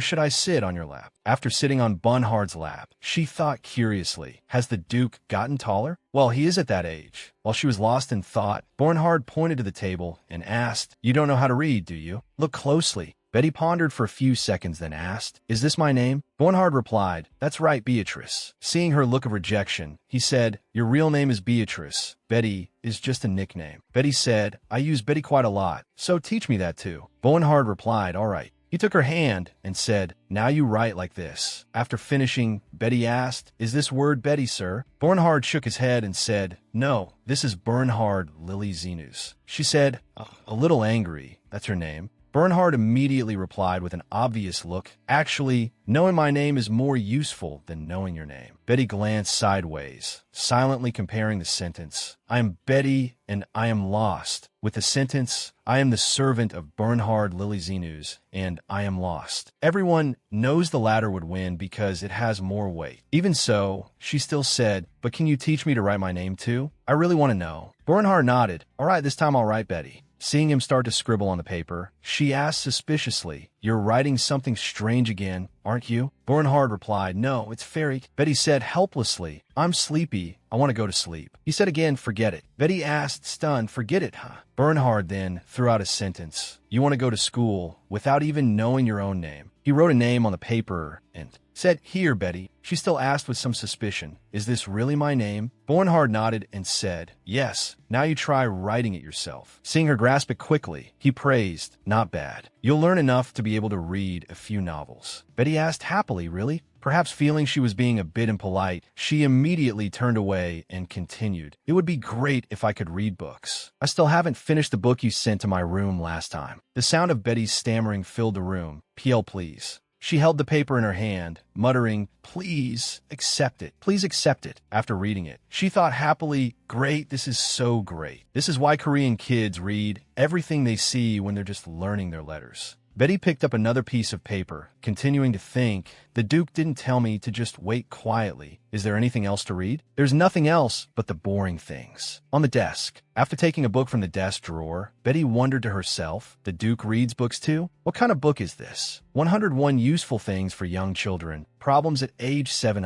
Betty thought in surprise, "What? Why is a book like that in his drawer?" Just then, Bernhard suddenly appeared again. "What are you looking for now?" Betty jumped, "Oh my God." She stammered, "Oh." Thinking on her feet, she held up a letter and said, "Count Bayan left a letter." When she looked at the seal, Betty thought in surprise, "A golden seal, a letter from the temple. It's the results of the guide ability test." So she stood still and waited for Bernhard to read the letter. Looking at his serious expression, she thought uncomfortably, "I can't read his expression, except when he's teasing me. He always looks like this." Unable to contain her curiosity, Betty spoke up, "My test results are back, right, Your Grace?" Bernhard's voice deepened. Betty asked again, "Can I see it?" Bernhard handed her the letter, calmly saying, "Whatever." After receiving the letter, Betty thought to herself, "I can't read it all by myself right now. Let's see. It's C class. Well, I wasn't expecting much. Since they wrote it out in such detail, I thought I should read it over." Bernhard called softly Betty. She looked up, yes. He spoke again, "C class is impressive enough. Without transcendence and guides, the entire sky continent would completely collapse, you know that, kid." Betty thought to herself, who said otherwise. But what's really important is something else. To be honest, this isn't quite right. The compatibility with the transcendent Bernhard Lily Zenus is 98%. It would be fine if the other stats dropped below F class and the purification index was just at A level. The final conclusion being C class would be fine if the compatibility was low. But 98%, even Christine, who is known as everyone's companion, only has 95% with him. She wondered, so why is mine like this? If I die in this life, I will chase the person who transmigrated me to this world to the very ends of hell. Bernhard, seeing her lost in thought, said, "The rank is just to confirm the standard. It's not really that important." Betty hesitantly replied, "Yes." Bernhard continued to console her, saying, "There are many graduates who are always arrogant because of their rank and then end up failing." Betty felt even more discouraged after his consolation. "So that means I'll fail faster. I'm C class." Bernhard took the letter and added, "And you don't need to go down to the surface anyway, so it doesn't matter." Betty asked doubtfully, "Why?" "You said I would be an excellent guide, Duke." Bernhard replied, "Because I won't let you go down there." Betty frowned, thinking, "If you're not taking me on conquests, then why did you hire a guide in the first place?" Bernhard, seeing her frown, grew curious. "Why? Are you upset because you don't get to fight monsters?" Betty shook her head, "No." Bernhard became even more confused. "Then why are you so down, Betty?" She asked again, don't I have to go down to the surface at least once to graduate? At the same time, she also wondered, it's like an internship in my past life, so what will I do? Bernhard laughed and said, when your team assembles for graduation, we'll send a letter. Within a week, everything will be quiet. Betty asked with a forced smile, are you planning to bribe all the nobles in my team? Huh? He didn't deny it, directly admitting, I will also send a list of units and instructions. Betty asked blankly, are you planning to bribe all of them too? Bernhard continued, and then you will complete the surface conquest. Betty broke into a sweat, thinking, in short, he plans to let me graduate through. Fraudulent means. As soon as she had that thought, Bernhard said again, and after you graduate, you will work as my guide for a year, then you're on your own. Betty immediately said worriedly, if everyone knows I graduated illegitimately, who will work with me? Bernhard asked nonchalantly, so what? You'll have no choice but to stay by my side. Betty thought to herself, that look, the Duke must have realized from the beginning that I was a suitable guide for him. That's why he went to so much trouble just to find a missing maid. Even if the guide's rank is low, the guide's effectiveness will be very high if the compatibility is high. And the issue of status is also insignificant. He intended to raise and use me as a private guide under the guise of sponsorship, just like he did with Christine, the original female lead. I don't mind being used by others as long as I get something out of it, but not the Duke. I've read about this person several times. Betty said to herself, although he looks calm, he's actually unstable. He's like a ticking time bomb. If I'm not careful, I'll be drawn into his madness, and I don't want to take such a big risk. While she was pondering, Bernhard also noticed her expression. He asked, why do you look so sad, Betty? The truth is, I don't want to go this far. No matter what rank you have, I will cherish you with love, so don't worry. After saying that, he fell silent and lowered his head, showing a shy expression for the first time, saying, don't look at me anymore. Betty thought to herself, I hope that's true. 3 years later, at the Count's house, Count Makiena called. Ielena, is lunch ready yet? She replied politely, yes, father. The mealtime might be a little earlier, so I will tell them to prepare. I have also checked the tableware. This was the eldest daughter of the Makiena house, Ielena Makiena, who had met Bernhard 3 years ago. She said, the Duke will be here soon, so the dessert. At that moment, a child ran by. The boy said loudly, why don't you come out? If you get caught, you're dead for sure. This was the youngest son of the Makiena house, Mateus Makiena. His actions annoyed Count Makiena. He said, Matus, the words and actions of a nobleman carry great weight. He still replied nonchalantly, but father, I'm just looking out for the family in my role as the successor. Hearing this, Christine let out a laugh. Ha ha ha. Take that title then, Matus. If you want to keep showing off like that, you need to have a good relationship with an S-class guide like Christine. As introduced, this is the second daughter of the Makiena house, Christine Makiena. Towards this daughter, Count Makiena was very lenient. After the messy prelude, Ielena said, you two, I told you to behave properly. Diane, fix the children's hair and clothes. The servant Diane replied, yes, my lady. After the maid left, Count Makiena sighed and said, sigh, Ielena, didn't I tell you to take care of the children? You're 19 years old. Don't make me keep reminding you. What would your mother think if she saw you like this? Now, Ielena replied resentfully, I'm sorry. At the same time, she told herself, calm down. I have to do mother's part too, since today's guest is very important. So let's focus. At this moment, a servant opened the door and announced, Duke Zinus has arrived. Ielena asked again, he's here? At the same time, Betty's voice rang out, the position has been decided, but what about those who prepared much harder for graduation than I did? Bernhard replied, if they don't have a sponsor to graduate, they'll just have to wait until next year. Hearing the incredibly nonchalant answer, Betty said resentfully, that's not fair. He raised his hand, pointed at her face, and said, it's good for you, so just drop it. Betty replied, no. Bernhard said, you are not to say. No. Betty immediately retorted, no. If you don't like it, I'll say it. No, absolutely not. He sighed and said, all right, do as you wish because I will do the same. Betty asked back, is that so? Walking towards Ielena, Bernhard looked up and said, Count, the snow is thick outside. Count Makiena replied solemnly, it is an honor to have you visit in this weather. Bernhard extended his hand and said, no need for formalities.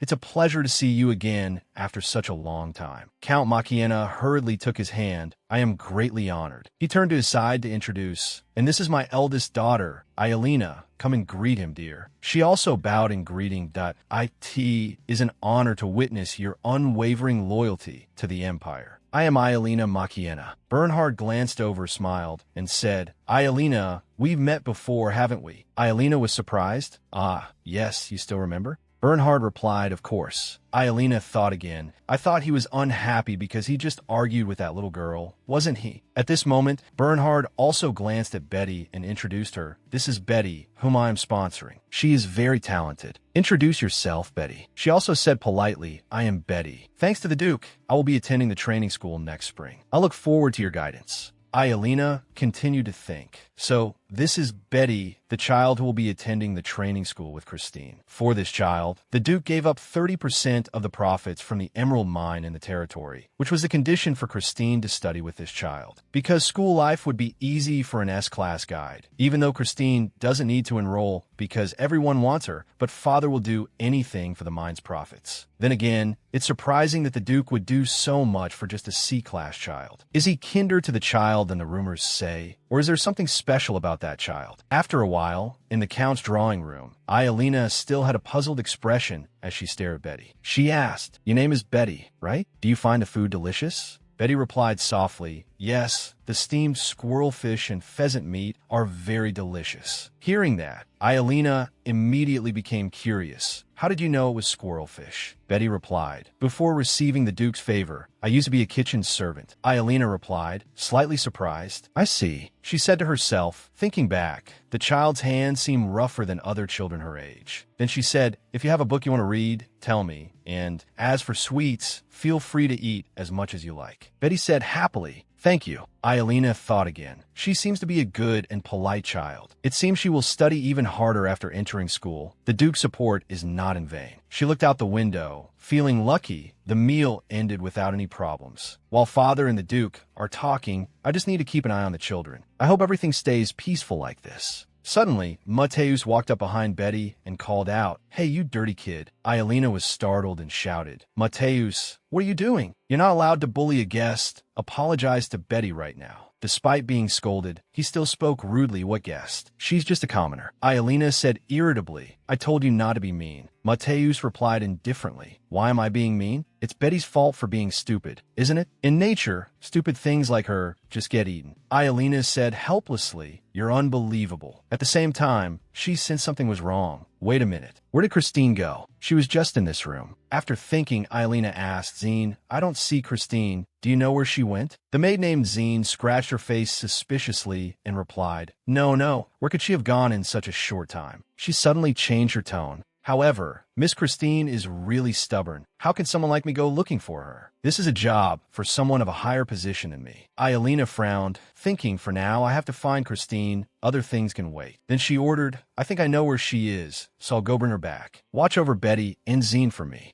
Mateus, stop saying strange, nonsensical things to Betty. Do you understand what I'm saying? As she finished, Mateus immediately retorted, It's not nonsense. It's only natural for the weak to suffer. At this moment, Betty's voice suddenly rang out, I'm sorry, my lady. It's okay, I'll be fine. Seeing this, Ielena's expression softened a little. She said, I'll be right back, and then walked away. As soon as she disappeared through the door, Zine let out a sigh of relief. Phew, my goodness, ahem. After clearing her throat, she stammered, You kids play quietly, okay? I need to use the restroom for a bit. With that, she also left. In the room, only Betty, who was reading a book, and Mateus, who was harassing her, remained. She thought silently, I was prepared for this, but it's quite something. I'm trying to make a good impression on Ielena, the next head of the Makiena house. Recalling how Ielena had left without her right earring, she continued to think the servant named Zine stole it. Ielena was too distracted to realize her earring was stolen. Her thoughts were suddenly interrupted by Mateus. Your hair is ugly and messy too. Betty turned back, thinking resentfully, and this guy keeps picking fights over trivial things. Mateus kept asking, Who braided it? It looks awful. Betty said to herself, Duke, Zinus braided it. Why does no one say anything when my hair is a mess? In a novel, the Tsundere character type is very attractive, but interacting with one directly is just annoying and unpleasant. Ignoring him like this is the best way. Just as she was about to let it go, Mateus pinched her ear. Betty yelped, what now? Mateus said in surprise, Oh geez, you scared me. You idiot, you're so loud. He pointed at Betty's face and asked, Are these freckles? Ugh, so gross. Betty said, annoyed. If you think it's gross, then don't touch it. Mateus paid her no mind, nonchalantly asking, does it bother you? What are you looking at? Are you mad? Betty wondered. Even though she's difficult, Christine wouldn't do this to my face. What's wrong with this kid?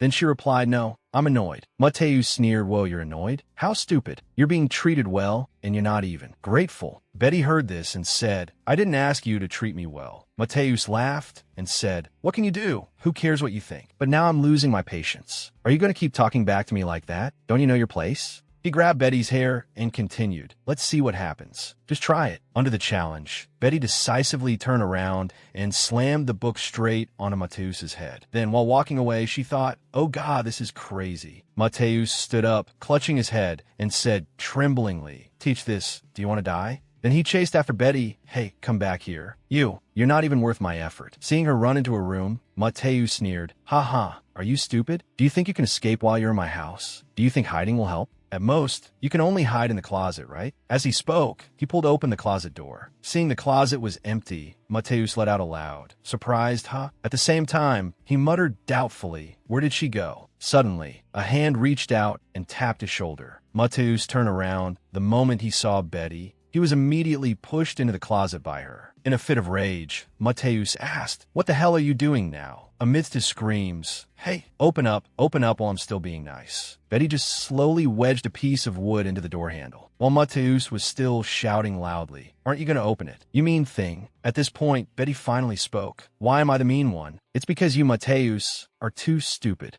After saying that, she turned and left. Mateus shouted again, are you crazy? This bitch. Betty thought to herself. In the novel, Christine managed to hide there for a short time while Xenus was searching the house. He'll have a hard time getting out on his own. Meanwhile, in front of the room where Bernhard and Count Machieno were talking, Ayelina went to where Christine was hiding and said, Christine, you shouldn't be eavesdropping on their conversation. Do you want the Duke to see you like this? Christine quickly replied, Christine is the main character, so it's fine. You just worry about doing your part. Ayelina called out irritably, Christine, why don't you understand yet? She said again, you're the one who should be quiet. Ayelina, purple with anger, pulled Christine's hand and said, this kid, honestly. The door suddenly opened, and Count Machiena asked in a low voice, Ayelina, what's all this noise in front of guests? Ayelina looked down, with no intention of explaining. Christine, however, happily threw herself into Count Machiena's arms and called out, Father, I missed you so much. He laughed and said, aha, Christine, how long has it been since we were apart? She asked, can I always stay by your side, Father? I promise to be good and not bother you when you're talking. Bernhard also stepped out, smiling and saying, this is a request from my dearest Christine, so how could I possibly refuse? Reaching out to pat her head, he continued, haha, this is being too clingy. Christine asked back, really? Thank you. Ayelina still didn't say a word. Count Machiena said again, you have to be good, understand? Christine replied, yes, Father. At this point, Ayelina bowed and said, pardon my rudeness, then I shall take my leave first. Bernhard suddenly called out, my lady. Then he pointed to his ear. Ayelina blankly raised her hand. The moment her hand touched her ear, she thought in shock, my key, where is it? In her haste, she still didn't forget to say gratefully, thank you for letting me know. Bernhard replied, it's nothing. After leaving that place, Ayelina started searching around while wondering, when was the last time I checked my earrings? Before the Duke arrived, I'm sure neither side was missing. Could I have dropped them when I ran from the children's room to here? No matter how rushed I was, that couldn't have happened. I can't believe I lost my mother's memento. What kind of person have I become? Remembering Bernhard's words, this is a request from my dearest Christine, so I must listen. Ayelina continued to think, I don't know why I'm remembering that sentence at a time like this. It's so stupid. The Duke came here to help Betty build relationships. Surely next spring, when Christine enrolls with her, he will dote on her. Since I'm the eldest daughter, I have to be a role model for the family. Showing competitiveness with my sister, who is 4 years younger than me, doesn't look mature at all. As she wandered back towards the drawing room, Ayelina suddenly thought in a panic, I must be crazy. I left Betty behind. I shouldn't have been gone for so long, especially with Betty, because I clumsily lost an earring. As soon as she opened the door, she called out with a smile, Mateus, Betty, are you two listening and being good? Seeing only Betty in the room, Ayelina asked hesitantly, be Betty, where's Mateus? Where's Zine? Betty feigned innocence and replied, I don't know. Zine left a while ago, and then Mateus also. Without waiting for her to finish, Ayelina thought, it must be like that. Zine has abandoned the children many times whenever I'm not around. Mateus must be wandering around somewhere again. Looking for them now would be futile. Right now, Betty might not understand anything, but later when she grows up and reminisces about the family and the Count, what will she think? Anyway, it's a good thing Betty stayed put in the room. If I had lost the child that the Duke is protecting, I would have fainted. After thinking, Iolina sat down next to her and asked, "Did you feel bored being alone?" Betty replied, "Only a little after Mateus and Zine, so I feel fine." Iolina smiled and thought, how could that be? They surely both went out as soon as I left. Even so, they're still lying to protect each other. The door opened again, and Christine entered, calling out loudly, "Sister, Mateus, tell Betty to come down and listen to the piano recital." Betty slowly raised her head. Christine immediately gave a smug smile and said, "Little girl, listen here. The Duke said that Christine is the most important person in the world to him." Betty tried to suppress a laugh and turn away. In her heart, she thought, in my past life, I told my little brother that Santa Claus doesn't exist, which made him cry his eyes out. I can't let myself get into a situation like that. So she put on a naive smile and said, "Oh my, I'm so jealous." Christine asked back, "What? You're jealous of me?" Betty nodded, "Yes." Christine said again,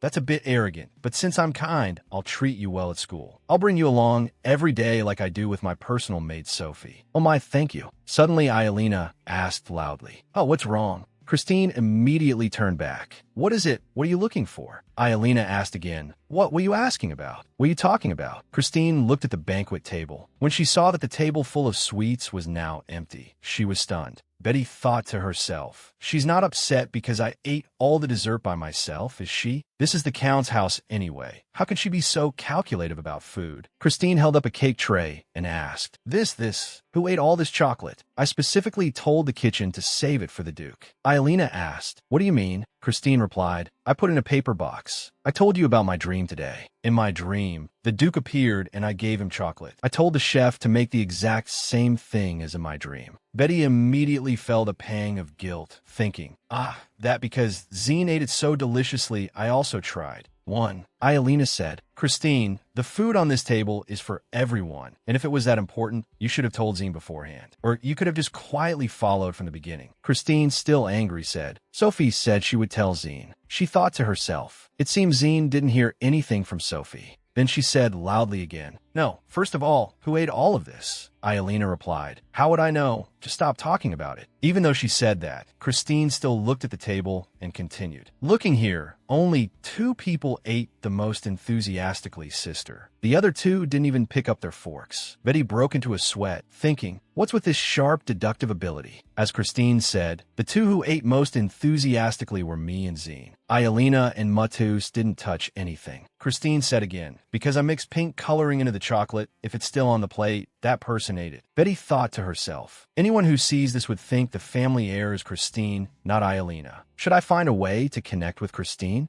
No, Christine will be possessed later. In the end, the position of the heir is still Iolina's. Mateus, who is always a mess, can't become the heir anyway. Because of her weak personality, throughout the original work, she was just pushed around here and there. However, to escape from Xenus, Iolina is necessary. To escape from Xenus, Christine is forced to involve the Gladio family, and to do that, she needs to expand her influence in the noble circle. Fortunately, Iolina, the pioneer of this plan, has a valuable strength. She loves children very much. While Betty was thinking, Iolina said, "That's enough. Let's go down, Christine. That chocolate, it doesn't matter who ate it." Hearing that, Christine asked suspiciously, "What did you eat? Tell me." Iolina also said, a little helplessly, "This kid, honestly." Christine turned to call a maid and said, "You quickly call Zine and Sophie back here." The maid replied, "Yes, my lady." After the servant left, Christine turned back and said, "Speak, Betty. Do you remember what you ate?" Betty thought again. Now it can be confirmed. The one who ate the chocolate was Zine. Christine continued to question. "Go on, say it." "Betty, do you remember what you ate?" Not being able to remember is a bit of a disadvantage. Betty answered guiltily, I only ate apple pie, strawberry milk, caramel pudding, and waffles." In her heart, she was extremely panicked. "Oh God, please don't let this have anything to do with me." Then she continued to push the problem on Zine. As I recall, it seems the nanny really enjoyed eating those chocolates. Hearing that, Christine immediately asked back, "Do you dare to take responsibility for what you just said?" Betty replied, flustered, "Yes, of course." Then she turned to observe the dining table and asked, "So then, that means Matthias and Sister Elena's are clean, and the rest were eaten by you and Zine, right?" She immediately replied politely, "Yes, my lady." After Betty finished speaking, the maid standing next to her reported, "Ah, my lady, I have searched the entire mansion, but I can't find Zine anywhere." Christine asked, "Is that so? What about Sophie?" She didn't know how to answer and hesitated. "Sophie is..." Just then, Sophie rushed in, panting and saying, "My lady, I'm sorry. I really intended to pass on your message to Zine, but someone told Mary to bring back your dress." So, before she could finish, she was quickly cut off. "Sophie, do I really have to listen to what you have to say?" So she panicked,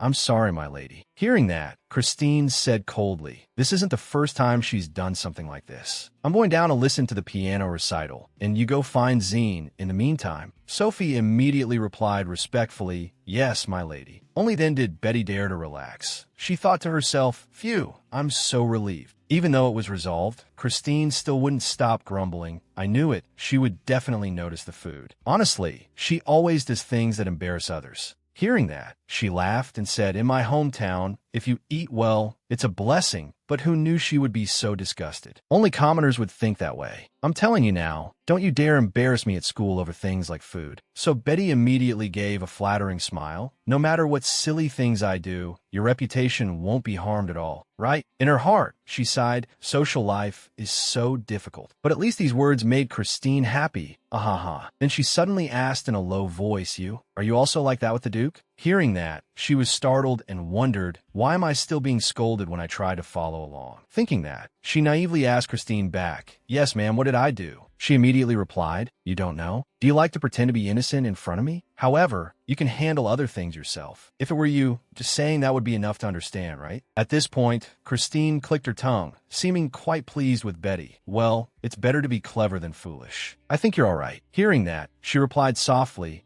Thank you." Then she told herself, "There's nothing wrong with immediately showing a good performance. My body will be possessed later anyway." The door opened, and melodious music immediately wafted from inside. Christine called out coquettishly, "Father." Count Machiena heard this and asked indulgently, "Why are you so late?" So she pretended to be pitiful and tattled. "Father, it's true. The chocolate I prepared to give the Duke has disappeared. Gone." Betty silently judged from the side. Duke Machiena, although on the outside he appeared to be a perfect, loving father, in reality, he was not. He was a man who only valued his children based on his needs, and simply placed the highest value on Christine. The S-Class guide. "It was because of him that I had to eat so many sweet potatoes." Meaning, I had to face an unpleasant situation from the start. But it seemed even Christine had no doubts about her father's love. Just as she thought this, she heard her say resentfully, "Your Grace, you should listen too." It was a beautiful pink chocolate, and someone ate it all up. It was truly very surprising. But Bernhard replied without a care, "How surprising." She continued with a pout, "And I feel really sad." He still showed no particular emotion. "You must have been very sad." But Betty knew that he must have really wanted to go home. "That's right, I also want to go back right now." Elena had almost been made to obey as well. Only then did Bernhard notice her. He called out softly, "Betty." Betty replied, "Yes." Seeing him about to touch her hand, she became anxious. This kid, could it be? Just as Betty thought, Bernhard took her hand and asked, "No, it's just, why are you clenching your fists so tightly?" Looking at the color stain on her hand, Betty sighed, "Well, I thought I pulled it off naturally without any problems. This Duke ruined my perfect crime." At that moment, Christine screamed, "Hey!"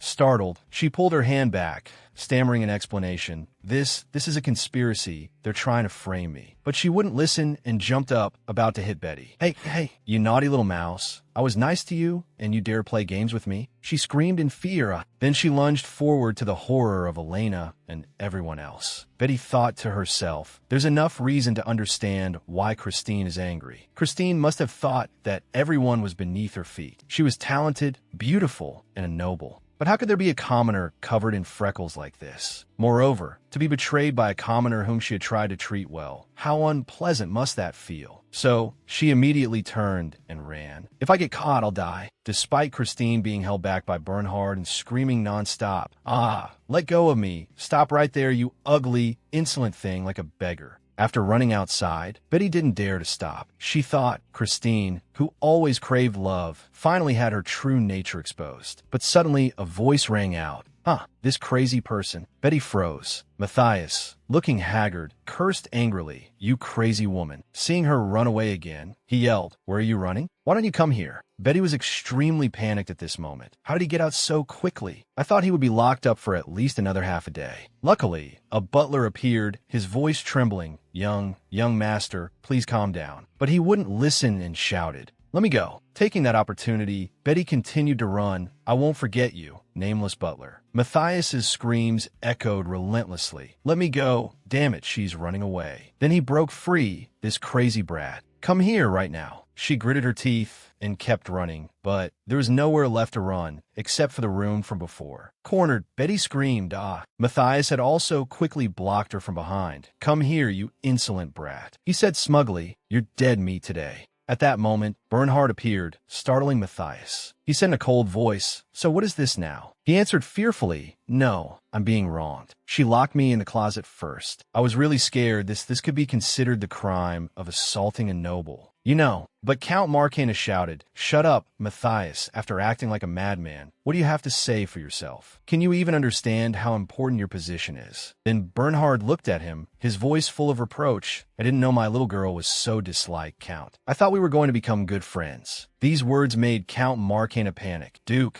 Christine certainly didn't have any ill intentions. She's just a bit hot-tempered. Christine also became flustered. Yes, I didn't mean it like that. I thought Betty was teasing me. Hearing this, Bernhard replied, I heard Betty's only fault was eating a dessert that had been prepared. If that makes the family members so upset, then I will apologize on her behalf as her guardian. Are you satisfied? Count Marcana hurriedly humbled himself. Don't say such things, Your Grace. But he didn't stop and continued. And that son's pronunciation is so bad, I can't understand a thing he's saying. And yet he mentions crimes. If we file a formal lawsuit, we'll find out soon enough. Hearing this, Betty looked at him in astonishment. Are you planning to sue Marcana? Bernhard made his attitude clear. He said, And yet he mentions crimes. If we file a lawsuit, everything will become clear. These words made Count Marcana even more panicked. It is all this humble one's fault. I have spoiled the children too much. Betty, still at his side, silently assessed him, not even frowning while getting angry so calmly. Even though he's young, a duke is still a duke. Then she heard Bernhard continue, If the young lady is so upset, then just send the bill. The young lady can send it the same time her brother files his lawsuit. His words, in other words, were, If you have any complaints, just file a lawsuit. Hearing this, Christine hurriedly tried to justify herself. It's not like that. I was just happy that Betty ate so heartily. Hearing that, Betty glared at her. Poor Iolina. Surely when we leave, Count Marcana will only scold the innocent Iolina. So the poor older sister Iolina will write her grievances in her diary alone and sink into sadness. Just as she thought this, Bernhard spoke up, cutting her off. The performance was excellent. Since it's also getting cold, I'll be heading back now. Then turned to leave despite Count Marcana's attempts to hold him back, and oh Duke. He bowed his head and kindly asked Betty, Is the place where you were bumped earlier okay? She immediately replied, It's better. Then he said gently, Don't pay any mind to those people. I'll introduce you to better friends. I'll bring a lot, so you could just pick one of them. Hearing this, Betty thought to herself, That's right, you don't have to worry about anything. This world revolves around you. Just as he was about to leave, Count Marcana called out, Yes, Your Grace. He asked, So about those mining rights, could they possibly be exchanged for cash in advance through the bank? Bernhard said in a low voice, I will send someone later. These words brought relief to Count Marcana. He thought, although his words are polite, what he means is he wants to let it all go. Then he showed his reverence. Yes, I will await your instructions, Your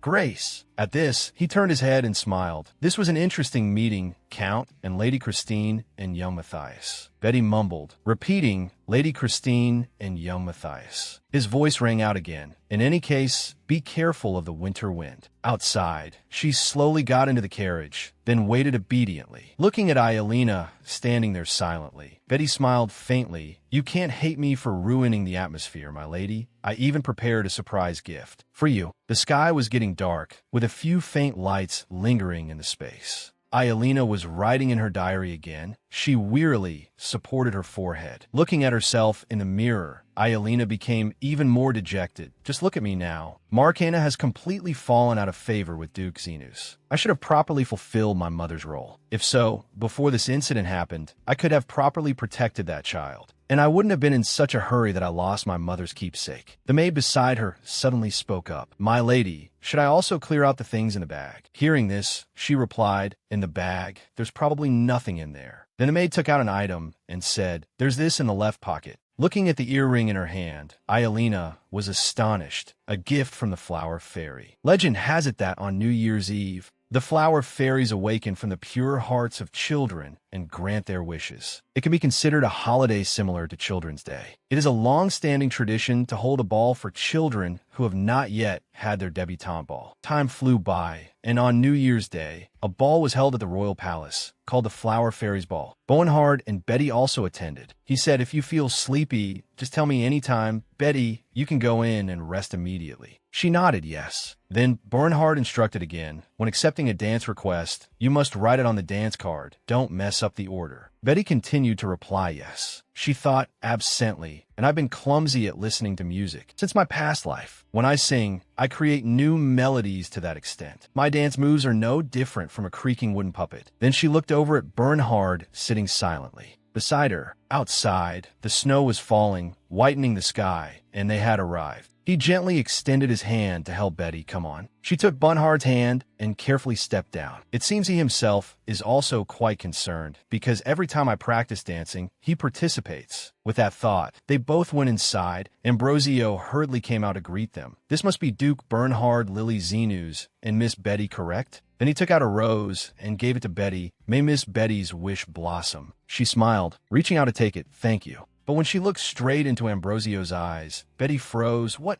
is this? Why can't I move? Then she hurriedly snatched the flower and said, yes, thank you. Seeing that Betty was acting a little strange, Bernhard asked, what's wrong? Don't you like flowers? She immediately replied, no, it's not that. Then she turned her head to look at Ambrosio. The priests who care for the world tree will never grow old, because they have dedicated their own souls to the world tree. However, they do not become immortal. They are just like ordinary people. They still get sick sometimes, and when their lifespan is over, they must also die. They are simply free from all emotions and desires. That is the result of the world tree fearing their will would be distorted, so it robbed them of their free will. But to be scared just for this reason, something isn't right. Betty suddenly remembered that moment. She thought, it wasn't fear, but more like my heart suddenly dropped. So Betty looked up and called Duke. He immediately looked down. What is it? She asked. The person who gave me this flower is a very wonderful person, right? Bernhard replied. Do you remember the person who wore the purple sash? That means that person is a cardinal. Hearing this, Betty nodded. I see. He then said casually, by the way, priests can't get married. And even if they could, they wouldn't. She immediately glared at him. I didn't ask, so what? It's probably fine, I'll try asking. Thinking that, Betty asked, why is that? Bernhard reluctantly pointed to Ambrosio behind them and explained, they are just human shells. They can't feel emotions and desires because they have to serve the world tree. Even if someone cut off their arm, they would just stare blankly at the severed arm. To call them human seems a bit much. Among them, Ambrosio is the one who makes me the most angry. The priest who gave you the flower. The next word shocked Betty, because he said Ambrosio is a name I know. In the evil, that person was a pope. Betty began to recall Pope Ambrosio, the first to be born from the world tree and the closest confidant of the princess, Princess Katerina, the main character of the original work. The Symphony of Light and Darkness had a rather bland role, and priests like Ambrosio, who always supported her, were almost just background characters, appearing only fleetingly. They were almost considered NPCs, but it's hard to understand how someone who was once the princess's closest confidant became a cardinal with no connection to her anymore. What on earth is going on? Just as she thought this, the two of them entered. Inside, the atmosphere was lively. Everyone was dressed magnificently. The butler announced loudly, presenting his Grace Sinus, who will pledge his loyalty to you, and Miss Betty, who is under his patronage. Following that, Betty nervously linked arms with Bernhard and walked in. She cautiously looked around. So many people suddenly feel shy. The whispers were incessant, and I could even hear all of them. At this moment, Betty was astonished by what was in front of her. It turned out that Bernhard had brought her to the side of the Tree of Life, the pillar of the silent palace continent, the world tree. Betty couldn't believe it. I never thought I'd witness this sight in my life. While she was still dazed, he called softly Betty. Betty was startled and replied, yes. Then she took a step forward. Both of them said in unison, "We do not forget your noble sacrifice for humanity." Betty bowed her head nervously. "This is making me so tense." Bernhard also noticed her expression. He smiled faintly. "It's a familiar face anyway. I feel a little more at ease." In early spring, flowers bloomed everywhere. Inside the palace, a group of rich young masters were mocking Betty. "Is he really that ugly?" Matthias immediately replied, "Really that ugly. He has curly hair like cotton candy, and his face is full of freckles, like someone sprinkled sugar on his face. His eyes are big and round, and his front teeth are large. He looks like a squirrel." The other person heard this and asked again, "Really that ugly?" So Matthias pointed at her and exclaimed, "Ah, there he is. That's him, the one with the red hair." He hated Betty so much because the capital is truly a place where rumors spread quickly. Since that day, the rumor that Count Marcana was eliminated by Xenus had spread everywhere, because the Duke had brought all the cakes from the bakeries in the capital and thrown them at Marcana. In the Empire, how many people could act so arrogantly? Whether the rumor spread or not, the Duke remained as calm as if nothing had happened. At this moment, Bernhard suddenly turned to remind Betty, "Be careful with the dance card." She immediately smiled, "Yes. Without a dance card, I wouldn't be able to remember who I have to dance with and to which song. There's also a pencil attached. When someone asks for a dance, I can write their name on the spot." It seems they also pay close attention to the children. The food is also served in abundance. Since the party will end before midnight, I don't need to try to fight off sleepiness. A familiar voice rang out, "We meet again, Betty." After seeing that the person who had arrived was Bernhard, she called out, "Gladius, second Duke." Saying so, Betty curtsied. "It's a pleasure to see you again in this situation." Seeing him staring, she felt a little flustered. Maybe that was a bit too serious. But Bernhard didn't mind and turned to say, "You are a very intelligent person, Duke Xenus." Hearing this, Bernhard immediately became smug. "I hear those words all the time, to the point where I'm tired of replying." This made Betty at his side, unable to help but scoff. "What the hell are you doing sitting there looking so smug? You should at least praise Duke Gladius's style a little." Suddenly, someone came and called Eric. He smiled and said to Bernhard, "Excuse me, if you don't mind. I'd like to get to know the young lady beside you. Could you help me?" As soon as she saw this person, Betty was astonished.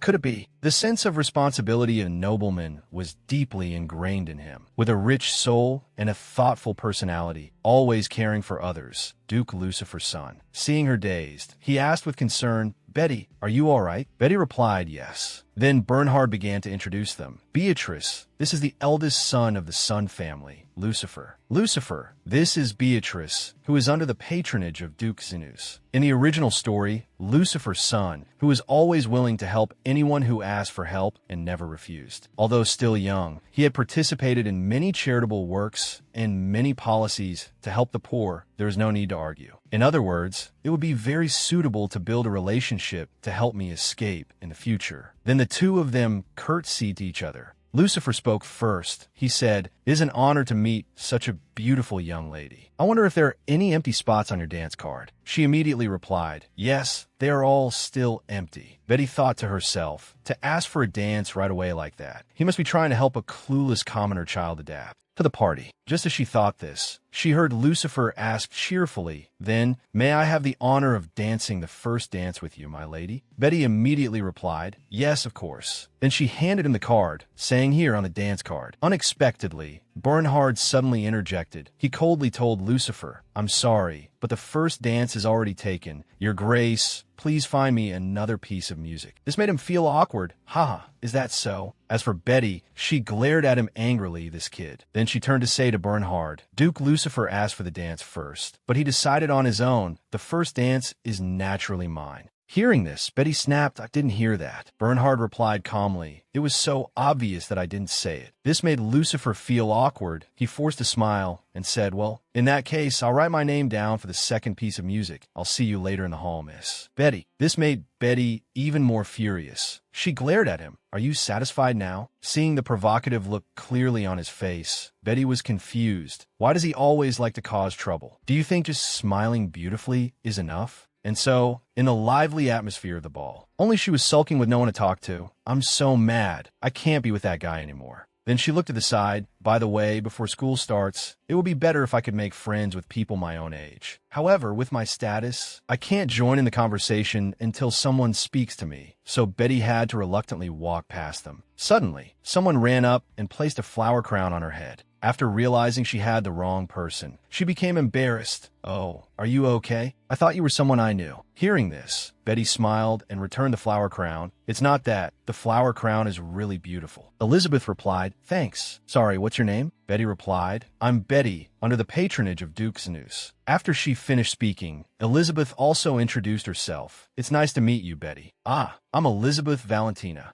After that, Elizabeth immediately introduced her brother Alex to me. Alex introduced Alexandra, his childhood friend, to me. Alexandra then introduced me to her older sister, Rosalia, and Rosalia introduced me to her close friend. After going around for a while, Betty met Iolina again. She smiled gently. "Oh, Miss Betty, have you been well lately?" She replied politely, "Yes, ma'am." Seeing her act so distant, Iolina said, "Betty, since we met at an equal party, you should call me Iolina." So Betty replied excitedly, "That's right. Thank you for your advice, Iolina." This made Betty feel a little happy inside. Luckily, since that day, she still had a good impression of me. Then she suddenly noticed Alexandra nearby. She said in a panic to Elizabeth, "Sorry, but your hide dash." Before she could finish, she was reminded, "You can't call me that here." So Alexandra corrected herself. "It's not that. It's just, I haven't seen Alex anywhere for a while." In the flower garden at that moment, young Master Marion and his friend were cornering Alex. He said, "Alex and Alexandra secretly got married and even kissed." Hearing this, he replied in a small voice, "Spreading false rumors about the young lady is not allowed." Another one immediately mimicked, "Spreading false rumors about the young lady is not allowed." On the other side, Alexandra had witnessed everything. She was furious. "I knew this would happen. It's strange. I didn't see Marion's group. Do they ever get tired of this?"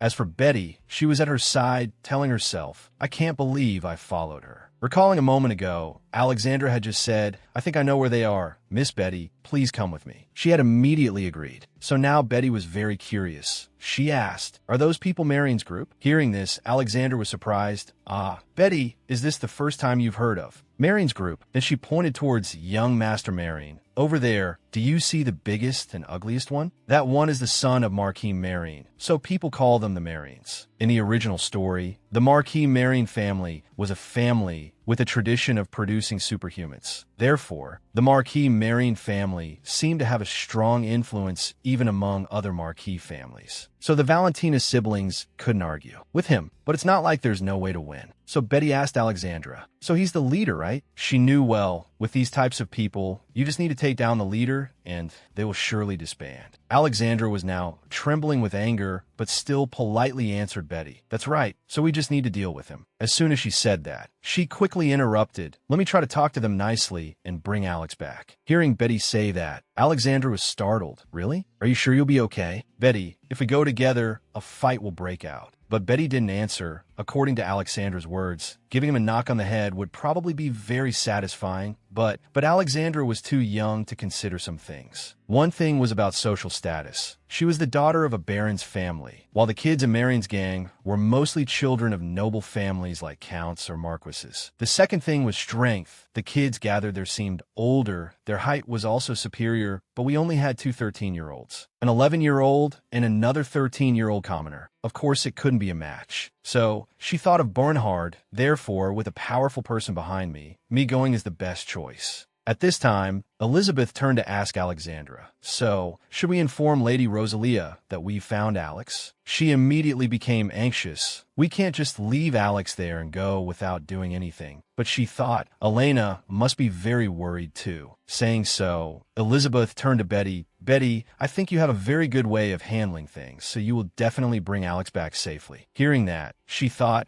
"It seems Elizabeth also understands my thoughts." Then Alexandra also compromised and replied, "All right, but I'll be back quickly." Before leaving, She didn't forget to remind me, if anything happens, just scream, Betty. She smiled faintly. Scream here? Anyway, it's a good thing they trust me. On the other side of the lake, Matthias was still taunting Alex. That whole bouquet is for Alexandra too, right? Saying this, he turned his head in astonishment. Young Master Marion was surprised to see Betty him. Matthias quickly said, "It's him. He's that commoner." Seeing that they were paying attention to her, Betty hesitantly spoke up.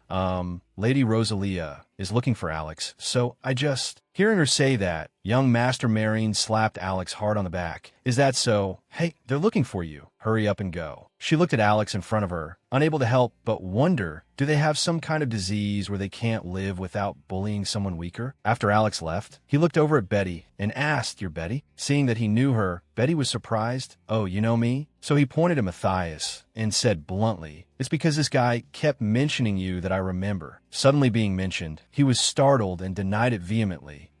That's not true." But young Master Marion continued to ask Matthias, "You said that someone who looks so foolish locked you in a closet? Are you an idiot?" This made him furious that I'm just pretending to be obedient right now. It seems you all don't know, but commoners are all like that, different on the outside, but completely different on the inside. The other one heard and shrugged, adding, "Commoners always say one thing and do another." Matthias immediately agreed. Really, that's right. He ignored these two guys and turned to call Betty. "Hey, where's your dance card?" Hearing this, she replied, "My dance card here." Young Master Marion snatched the card. Betty thought, "I didn't expect to get this kind of attention." He looked at the name written in it and showed his disgust. "What is this? Why is her name here?" "Luciferson, you already took the second dance." Then young Master Marion frowned. He asked, "Since the first dance is free, can I have it?" Hearing this, Betty was surprised. Strange. Then she thought, the spot for the first dance, the empty spot that some bastard left as if it were his. This is the consequence you caused. I didn't intend to go this far. Seeing her dazed, he snatched the pencil and asked, "What do you all like about Lucifer anyway? He just cries all the time, right?" Betty answered honestly, "Oh no, I didn't know that." Then he said while writing his name, "I went to see an opera recently." Hearing this, she thought to herself, it's unbelievable to be mocking the child of a ducal house. Duke Lucifer in the original story was also very tolerant of those weaker than him. However, because he was born into a ducal family, most of the people in the empire were weaker than him.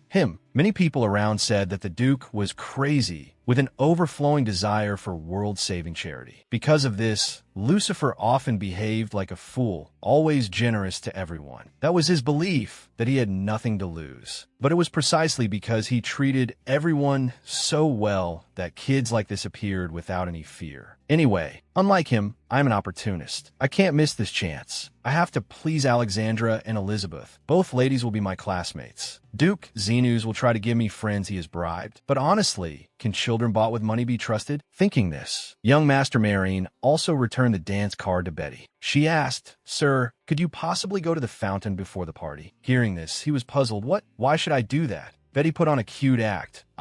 Actually, I have something I want to say privately to Duke Lucifer that I don't want to reveal." Seeing her like that, young Master Marion blushed. He stammered, Is that so? Well, in that case." With that, he turned his head and shooed the other two away. "Hey, go away." Seeing this, Betty let out a quiet sigh of relief. Phew, lucky he's so simple-minded. Then she noticed Alex standing there and wondered, "Why are you still here and haven't left?" "I deliberately stalled for time, so you could escape." Hearing that, he said, "How could I leave you alone amidst a group of bullies like that? In any case, I'm staying right here." Betty immediately understood. The kid is trying to act like a gentleman, right? How cute. Elsewhere in the Imperial Palace, Yelena said to Alexandra, "Now that Rose is gone to call the Marquis, let's wait a little longer." But she was very impatient and replied, "We have to go right now. That bruise on my forehead is still because of them." Just then, someone called, "Rosie." Alexandra turned to look Alex. He smiled faintly and handed her the hydrangea.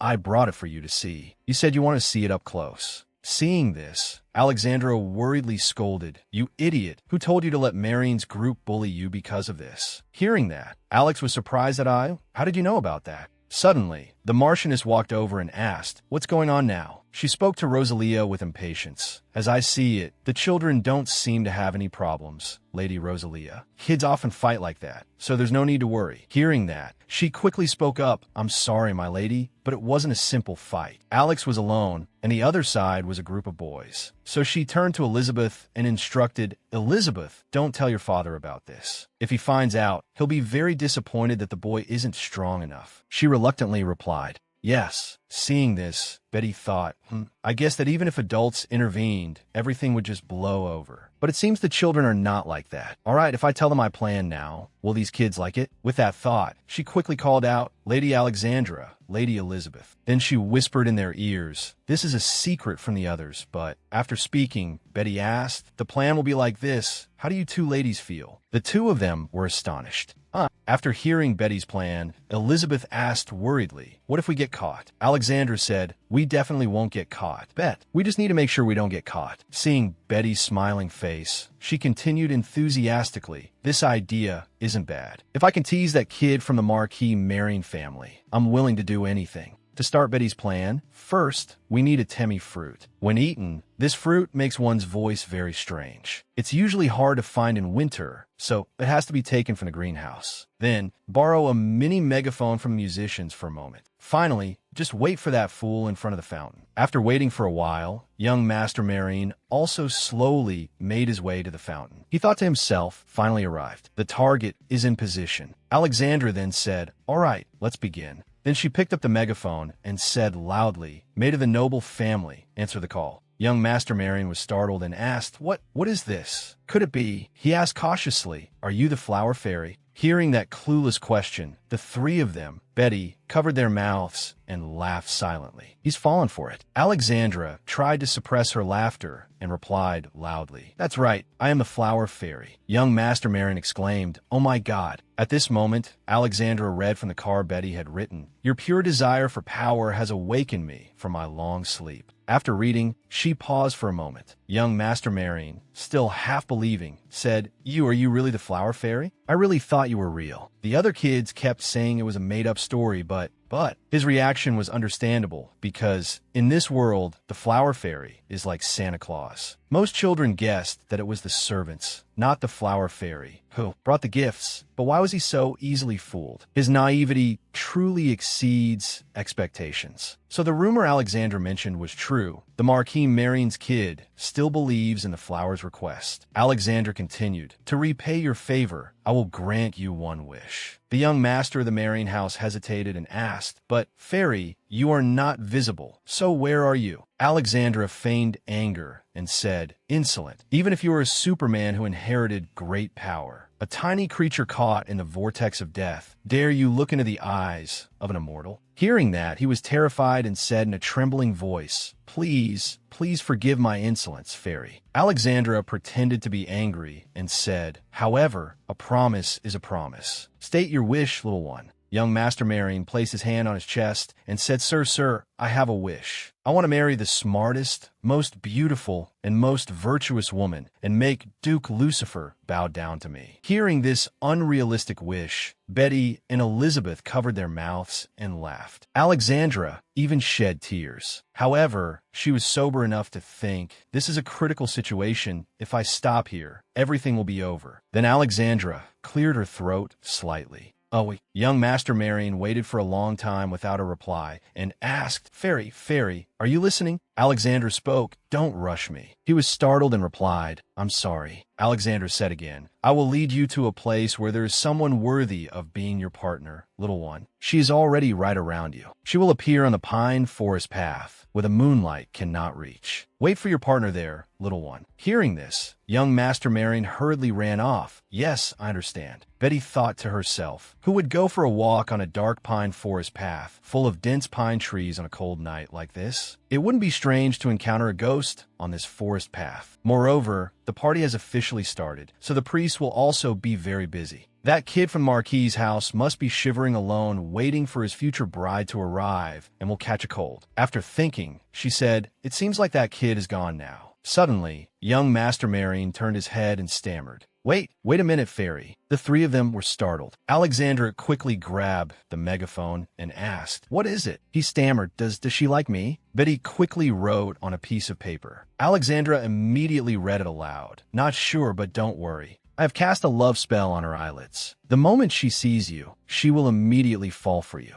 Therefore, the first person she sees when she comes out of the forest will be you." Those words seemed to give young Master Marion more motivation. He jumped up. "All right, I'm going right away. Thank you, fairy. I hope you will enjoy a full night of freedom." Betty stuck her head out of the bushes and mumbled, "It seems he's really gone this time. Now let's quickly hide. Don't let them find us." Alexandra also said, "That's right. It's so cold. Let's go inside quickly. If we continue like this, we'll catch a cold." Suddenly, Elizabeth cried out, wait a minute. There's someone coming over there." Betty looked back at the sound of the cry and immediately thought in panic, What is that? Why did that person appear from such a scary place? There's no innocent woman getting hurt in my plan." Due to the angle of view, the young master still didn't know who was in front of him. He blushed and said, "No, could it be? She will become my wife." A familiar voice echoed in the forest. What is it? The scene that unfolded before Betty and the other two was probably something they would never forget for the rest of their lives. They only saw the young master of the Marion house hugging Bernhard, his gestures extremely intimate. Waiting for the moonlight to fall, he broke out in a sweat and said, "Oh my, your grace, you look so beautiful. I really didn't expect you to be the Duke."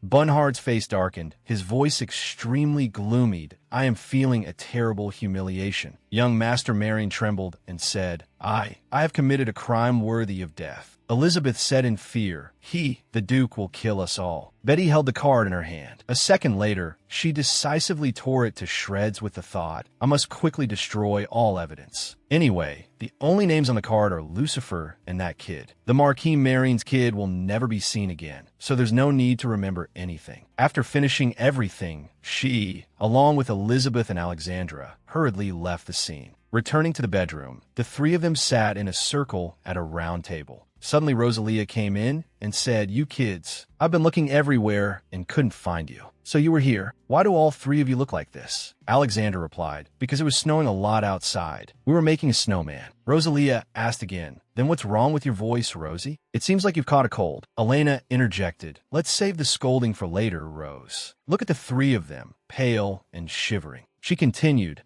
Duke, I've found the children." Bernhard said gratefully, "Thank you, my lady." Then he turned and said, "It's a good thing you kids are okay. There's a madman wandering around outside the mansion." Bernhard said, "There's some madman loitering around." Elena asked, a madman? Seeing her worried expression, Bernhard said, "I've subdued him, so you don't need to worry, my lady." Betty was stunned and thought, wait, subdued? Let him live. Why would he spare him? Could it be that he knows we were the ones who caused it? After a few seconds of silence, Bernhard pulled Betty away and turned his head to say, "Well then, remember to take care of your health and don't catch a cold. I'll see you ladies again in the hall." After leaving the room, he said again, "These are the friends you carefully considered when choosing, right, Betty?" She looked up, letting out a confused, huh? Bernhard continued thoughtfully, "The Marquis's daughter is acceptable, but be careful with those who have too great a difference in status. They approach you only to take advantage. If you don't intend to order them around like a servant, there's no need for them." Betty wondered, does he not understand the meaning of the word friend at all? Those words about status differences and such must be referring to Lady Alexandra, the Marquis's daughter. However, things won't go the Duke's way, because the trust between us is not built on such a trivial friendship. What has formed between us is the consciousness of those with a common purpose. Alexandra and Elizabeth, no matter what happens now, cannot abandon me. It is a solid and firm relationship. It cannot be compared to friends who have been bought. She laughed happily inside, thinking, you see, you damn Duke. This is how you make friends. But she probably couldn't say that. So on the surface, she just laughed it off and replied, haha, so that's how it is. Then she asked again, did you go out for a while and come back? Bernhard nodded. Yes, I went out for a bit to get some fresh air and take a walk around here. But for some reason, a madman rushed over, hugged me, and tried to kiss me. Betty felt a little guilty and said, oh, really? Bernhard replied, that's right, he really was a madman. He was waiting for some girl to pass by in a deserted place just to harass her. Luckily, I caught him, otherwise I don't know what would have happened. Betty knew full well, but still feigned innocence and asked, I wonder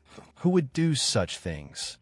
Bernhard looked up and said, "The eldest son of the Marquis Marion family." Betty stammered, Really, that's scary. So what did you do in the end?" At the same time, she whispered to herself, but thinking about it, something's not right. Why did the Duke come back so early? So, did something like that happen? Why did he come back alone, as if everything was over, and he didn't care? She continued to think, shouldn't he have made a big fuss and informed the Marquis and his wife that he was going to sue their eldest son? But why? Seeing her full of doubt, Bernhard said, "What did I do? I cut off his hand and threw it to the passing dogs." Hearing that, Betty froze, and her expression made Bernhard burst out laughing. He said, "Just kidding. How could that happen? I'm not that kind of uneducated thug. If you're a true gentleman, no matter how unjust the situation, you must follow the legal process." Betty interjected, "You mean bankrupting the family, stripping them of their title, and having society erase him?" As she said this, she thought, "That's right. No matter how I think about it, I have to escape this madman." Her steps unconsciously slowed down. Bernhard then asked, "Why are you walking so slowly? If you're cold, go outside and run to warm up." Betty clutched the cloth on her shoulder, her whole body trembling, and said, "When I was playing, I didn't feel cold at all." Bernhard asked, "Do you want to go home?"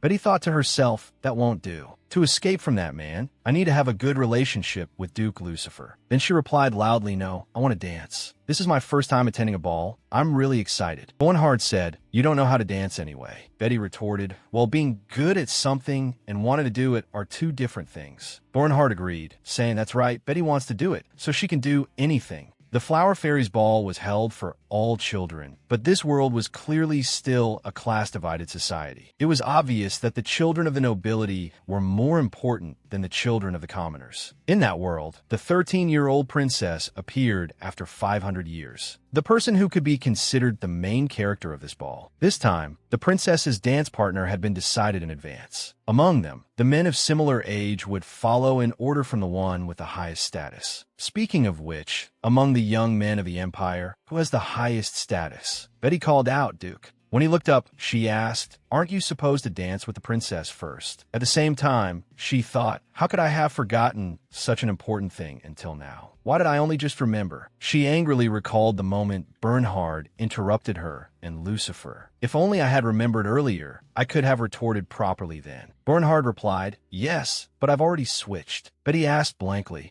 "So with whom?" He said casually, "With Duke Gladius, and I can dance with the princess for the second song." Betty was stunned and thought, can that be changed so easily? This man, who received the title of Duke through a tragic event, not only carried immense power, but also had to bear countless duties. When people greeted him and spoke of the empire's integrity, it was not empty talk. Moreover, the princess born from the flower of the world tree is an embodiment of the world tree itself. To neglect the duty of escorting her like this is unacceptable. Then she said, "But if you do that, it's an insult to the princess." Bernhard laughed and said, "That's right, everyone will see me as a traitor. Then they'll hang me in the square for everyone to see." "Oh my, then who will raise Betty?" Her face darkened as she replied, "I'll find another job." Bernhard continued, "And then suffer and wash dishes there? Even if I die, I can't bear to see that scene. And don't worry, this is just an unofficial event anyway. No one will notice." Betty just said, "Even so." She heard the MC shout loudly, "The ancestor of all living things enters. Please maintain decorum." Betty looked up at the blue-haired girl and thought,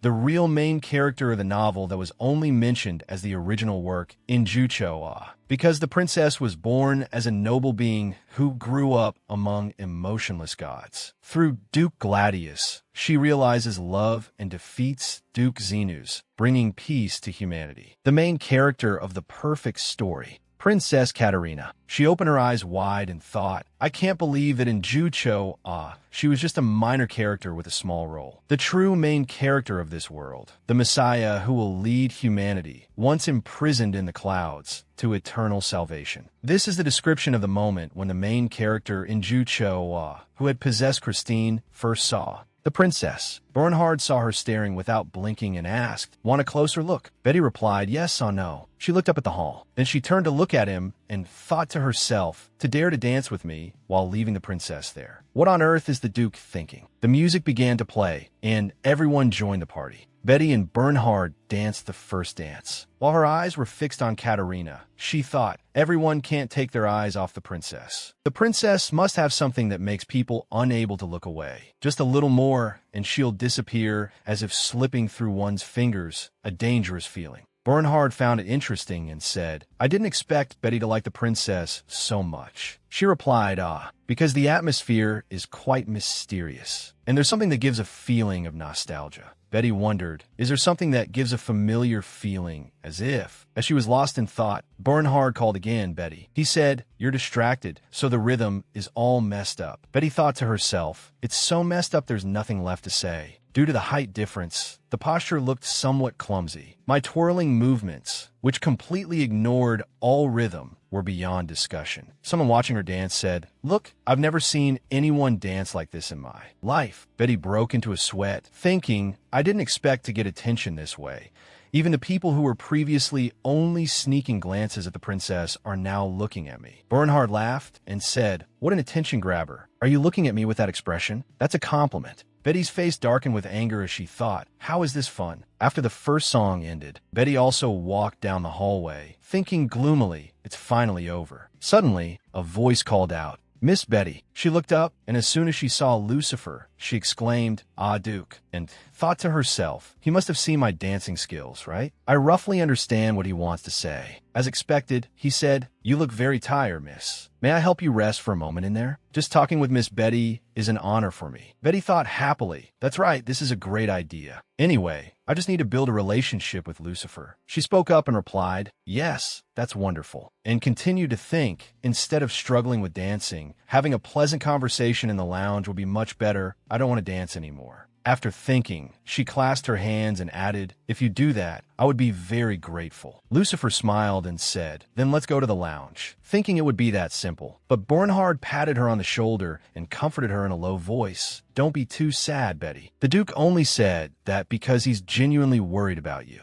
Could it be that you feel ashamed to dance with me? As soon as Betty heard this, she knew this guy is up to his tricks again. So she tried to suppress her anger and said, isn't that so? Duke Lucifer certainly wouldn't lie like that. Bernhard said again, well then, that's right after all. You are such a noble person. To avoid misunderstanding, Lucifer hurriedly explained, I didn't mean it like that. Before he could finish, Bernhard interjected again. How much has this kid been looking forward to this time? Isn't she begging to go with you? So stubborn. See, Betty, the Duke has been so kind. You can't refuse, can you? Lucifer said loudly, that's not it. There's no need to do that, Miss Betty. Betty also quickly waved her hands and said, no, I really want to rest. Let's go inside. Lucifer cut in. Don't say that, Miss Betty. I'm just worried about your health. His tone suddenly changed. That's a useless excuse. Just because you do what you want doesn't necessarily make you a bad child. After an internal struggle, Lucifer gracefully extended his hand. Betty, would you like to dance? Betty broke into a sweat, thinking,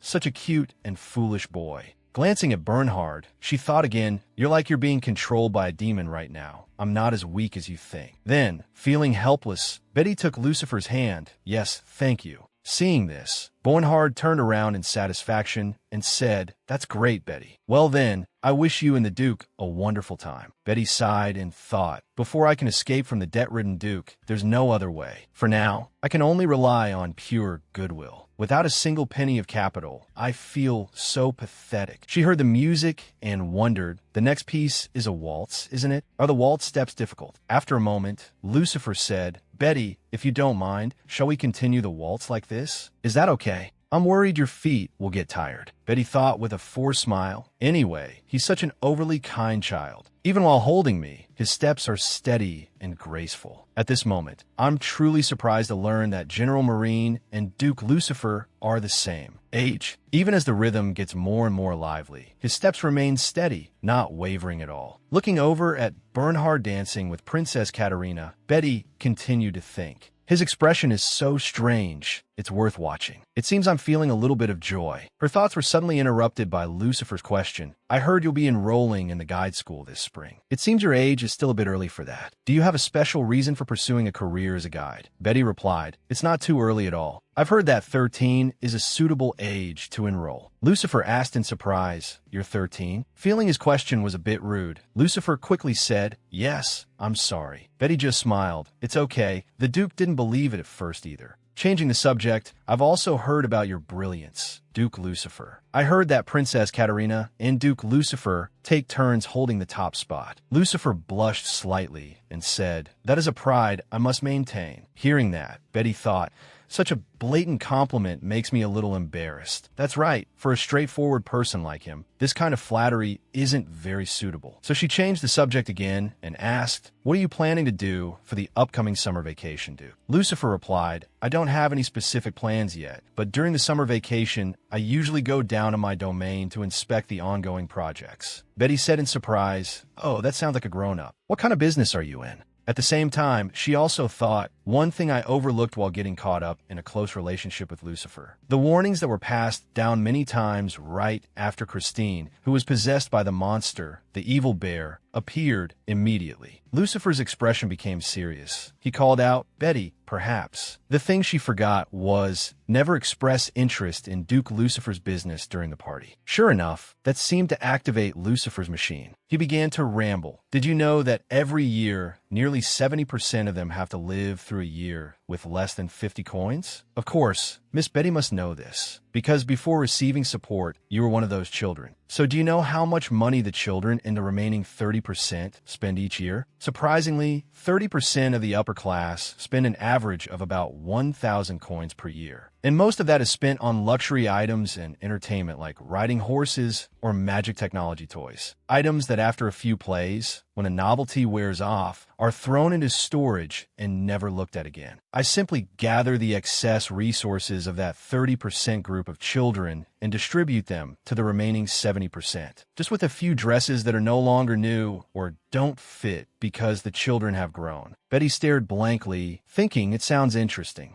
Lucifer is quite good at business. He's a very smart boy when it comes to calculations. Moreover, she replied, "However, Duke, the amount of donations is really too small, so it will be difficult in the long run. I'm sorry to have to say this, but honestly, I'm also not sure if that relief camp can last long." Seeing Lucifer's eyes light up, she also secretly marveled. Even when I point out a weakness, he doesn't get upset at all, but his eyes light up. How adorable. Lucifer casually nodded. Of course, there are still many shortcomings. However, you can't force donations. It can't be called goodwill if the act expects something in return. Betty said in a low voice, "I understand what the Duke is saying, but to be honest, in this world, how many people truly want to help others purely? How many are willing to contribute every month without their hearts changing?" Lucifer agreed. "I completely understand as well. You must be impatient with people like me, who grew up like flowers in a greenhouse." Betty thought to herself, Duke Lucifer is someone with extremely conflicting reputations in society. Some see him as an oddball who only chases fanciful dreams and panders to the poor. There are also those who praise him as the reincarnation of a true angel. But in my opinion, he's just a duke who wants to help people so much he can't stand it. Then she said, "Even if there aren't any to encourage donations, there's an advertisement on the bottom of page 3 of the Noah newspaper. Of course, promotion is also necessary, but even with promotion, you still need appealing items to capture people's attention, right? Previously, when I heard you had organized auctions and charity fairs to raise funds, I suddenly remembered, what do you think about trying to sell items that would interest the upper class?" Lucifer repeated the words, "Items that would interest them?" But he said again, "Right now, the young ladies here would surely be willing to spend hundreds without hesitation. So what if they could dance with the Duke for the next song? Because people are more easily swayed by desire than by goodwill. Don't they often open their purses very easily for gambling, entertainment, or famous people?" Hearing this, Lucifer let out a slightly embarrassed ah, while Betty continued, "Summer vacation. Try auctioning off lunches or theater viewings with you. Even without advertising in the newspaper, the auction floor would be packed with people." Lucifer quickly cut in. I thank you for your suggestion, my lady, but is it really a good thing to take advantage of people's kindness and feelings in such a way?" "I'm still hesitant," Betty thought to herself. Such a polite refusal is indeed the refined way a great noble declines finds a suggestion to be auctioned off. But since he is a discerning person, once the confusion passes, he will start calculating. In the end, Lucifer will accept the proposal and will ask for my help. The melodious music still echoed. In a hidden corner, a girl with blue hair was silently watching Betty. She murmured her name. Betty. The second dance ended. Betty bowed to Lucifer and thought, even if Duke Lucifer is someone who only says naive things, I really have a good impression of him. I plan to matchmake Iolina and Lucifer. That will be very useful when I oust Countess Markina and put Iolina in her place. Then I can easily manipulate Iolina, who will have become Countess Markina, according to my will. Not long after leaving the dance hall, Bernhard approached again. Lady Betty, we meet again. Betty said, Ah, second Duke, are you enjoying the party? He replied and asked back, Of course. Are you tired, my lady? If not, then. Seeing Bernhard extend his hand, Betty thought to herself, Ah, it's an invitation to dance. Surely, getting closer to the great nobles is beneficial. No matter what I have to do, I will escape from Zenus. But do I really have to dance this dance? Then she replied, Yes, but I'm a little tired. Instead of dancing, I'd like to sit and rest for a moment. Suddenly, Bernhard's voice rang out. Betty, in a miraculous way, he leaned on her shoulder and said, Kid, you shouldn't befriend gloomy men who live in the northern regions. Just be a little nice to him, and he'll have already named his son. Bernhard said politely, Duke Zenus, could you please wait a moment? I haven't finished my conversation with Lady Betty yet. Hearing this, she told herself, I have to end this before it gets more complicated. After thinking, Betty spoke up. Well, I'm a little tired today. The words had just left her mouth when another person approached. The girl with blue hair, named Veronica, said, You're Lady Betty, aren't you? You're under the patronage of Duke Zenus, right? She covered her mouth with a folding fan, speaking with an arrogant expression. Excuse me, I've come on behalf of my shy younger brother to ask you for a dance. Have you chosen a partner for the polka yet? Betty thought to herself, Lady Veronica of House Mattia, why is she appearing here? She's just someone I met today. At the same time, she replied, Ah, no, but today, not waiting for her to finish, Veronica cut in. Oh, that's wonderful then. She folded her fan and called out, Vincent, now let me ask you, Betty, do you see that silly blue-haired boy over there? That's my shy youngest brother. Could you let that boy dance the polka with Lady Betty? Looking at his dazed face, Betty thought to herself, Why me? He probably doesn't care about me at all. After thinking, she smiled and replied, I'm sorry, but Veronica moved a little closer and whispered in her ear, I know what you did to your patron an hour ago. Betty froze on the spot, while Veronica continued to smile calmly and said, Well then, before the polka, I'll let my brother go first. After she left, Betty thought, This is unavoidable because I can't let the Duke find out what I did. Truly, there is no perfect crime in this world. With a deflated expression, she said apologetically, I'm truly sorry, second Duke. You were the one who invited me to dance. First, Bernhard replied magnanimously. Then after the polka is over, I will invite you again, my lady. What do you think? Betty said yes and thought, after all this, it would be impolite to keep refusing. Then she said, Then after the polka is over, I will dance with the second Duke. Bernhard cut in, That gloomy man from the north won't do. Come back, Betty said hurriedly. I'm sorry, second Duke. She thought to herself, I have to make him leave before the Duke gets angry. After he left, Bernhard asked suspiciously, What did Lady Mattia just say to you, kid? Betty was startled. Oh, she thought again. The fact that you were harassed by Iang Zich today was actually my prank, although it wasn't intentional. I can't say that the lady used that as a reason to threaten me and force me to choose her brother as my dance partner. Bernhard waited for a long time without an answer, so he asked again, What did you just say, kid? Having no other choice, Betty changed the subject. Duke, why did you say such things? I don't like that. Bernhard asked back, Why not? I was just telling the truth. Lucifer and this guy are no different. Don't be fooled by those who are just flashy on the outside. Betty, people who are busy saving face will only make you suffer more. Betty frowned and cursed inwardly. Good heavens, that detestable bastard. In her anger, she said, Duke, thank you for your concern, but you can't interfere with my relationships bit by bit like this. Second Duke Gladiol was concerned, worried that I couldn't adapt. As for Duke Lucifer, I simply like Duke Lucifer. Bernhard asked. Like? How do you like him? Betty hesitated and replied, simply, that person is good. Bernhard said with a scornful look, I don't understand why you like him so much. You've only met Lucifer a few times, and you already like him. His reaction made Betty a little suspicious. Could it be that he's angry because someone else likes him? Then that's even better. I need to take this opportunity to draw a clear line. If this continues, he will surely think his obsession is justified. Thinking this, she immediately said,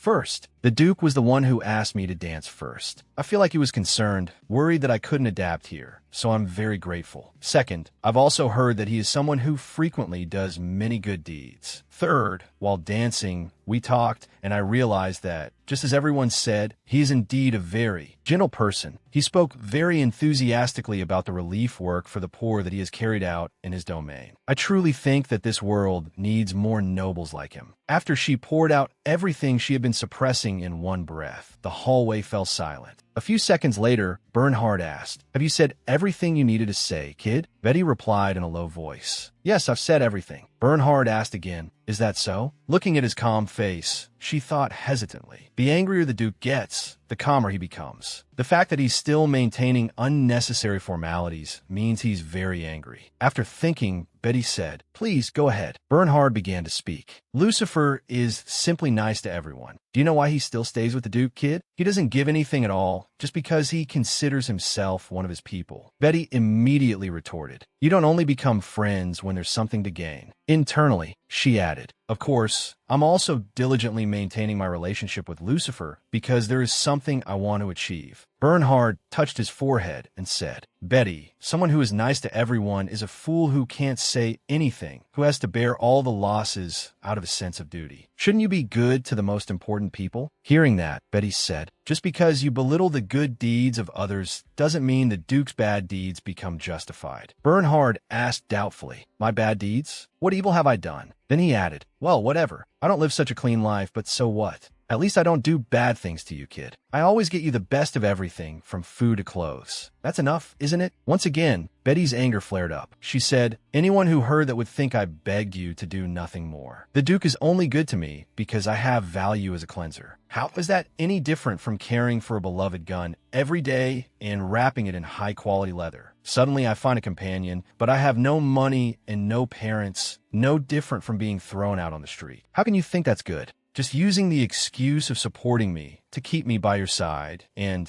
use me as a cleanser whenever you need. After speaking, Betty's face was covered in sweat as she thought. Because I was angry, I was too honest. The Duke's expression, Bernhard said in a low voice, You know it too, kid. That's not what you think. With that, he also left behind a lonely back and departed. Betty watched him for a moment. She began to remember a time before in the Duke's mansion. Betty had asked, Duke, is it necessary to dance at the ball? With my skill level, it might be better not to dance. At that time, Bernhard had asked, What are you talking about, kid? As my dance partner, of course you have to. Dance. It's fine. The others are no different anyway. In any case, you've improved a lot compared to the beginning. If you practice more, you'll definitely become better than me. Remembering the feeling of holding that rough hand, Betty now felt a little guilty. Not long after the third dance began, Veronica stood in a corner, covering her face and thinking, When will this party end? I just want to get out of here. In her ear were whispers. Did you see that? Just like a commoner. Opposite Veronica, a brown-haired lady named Charlotte said, You mean that strange dance? That wobbly dance was so funny, wasn't it?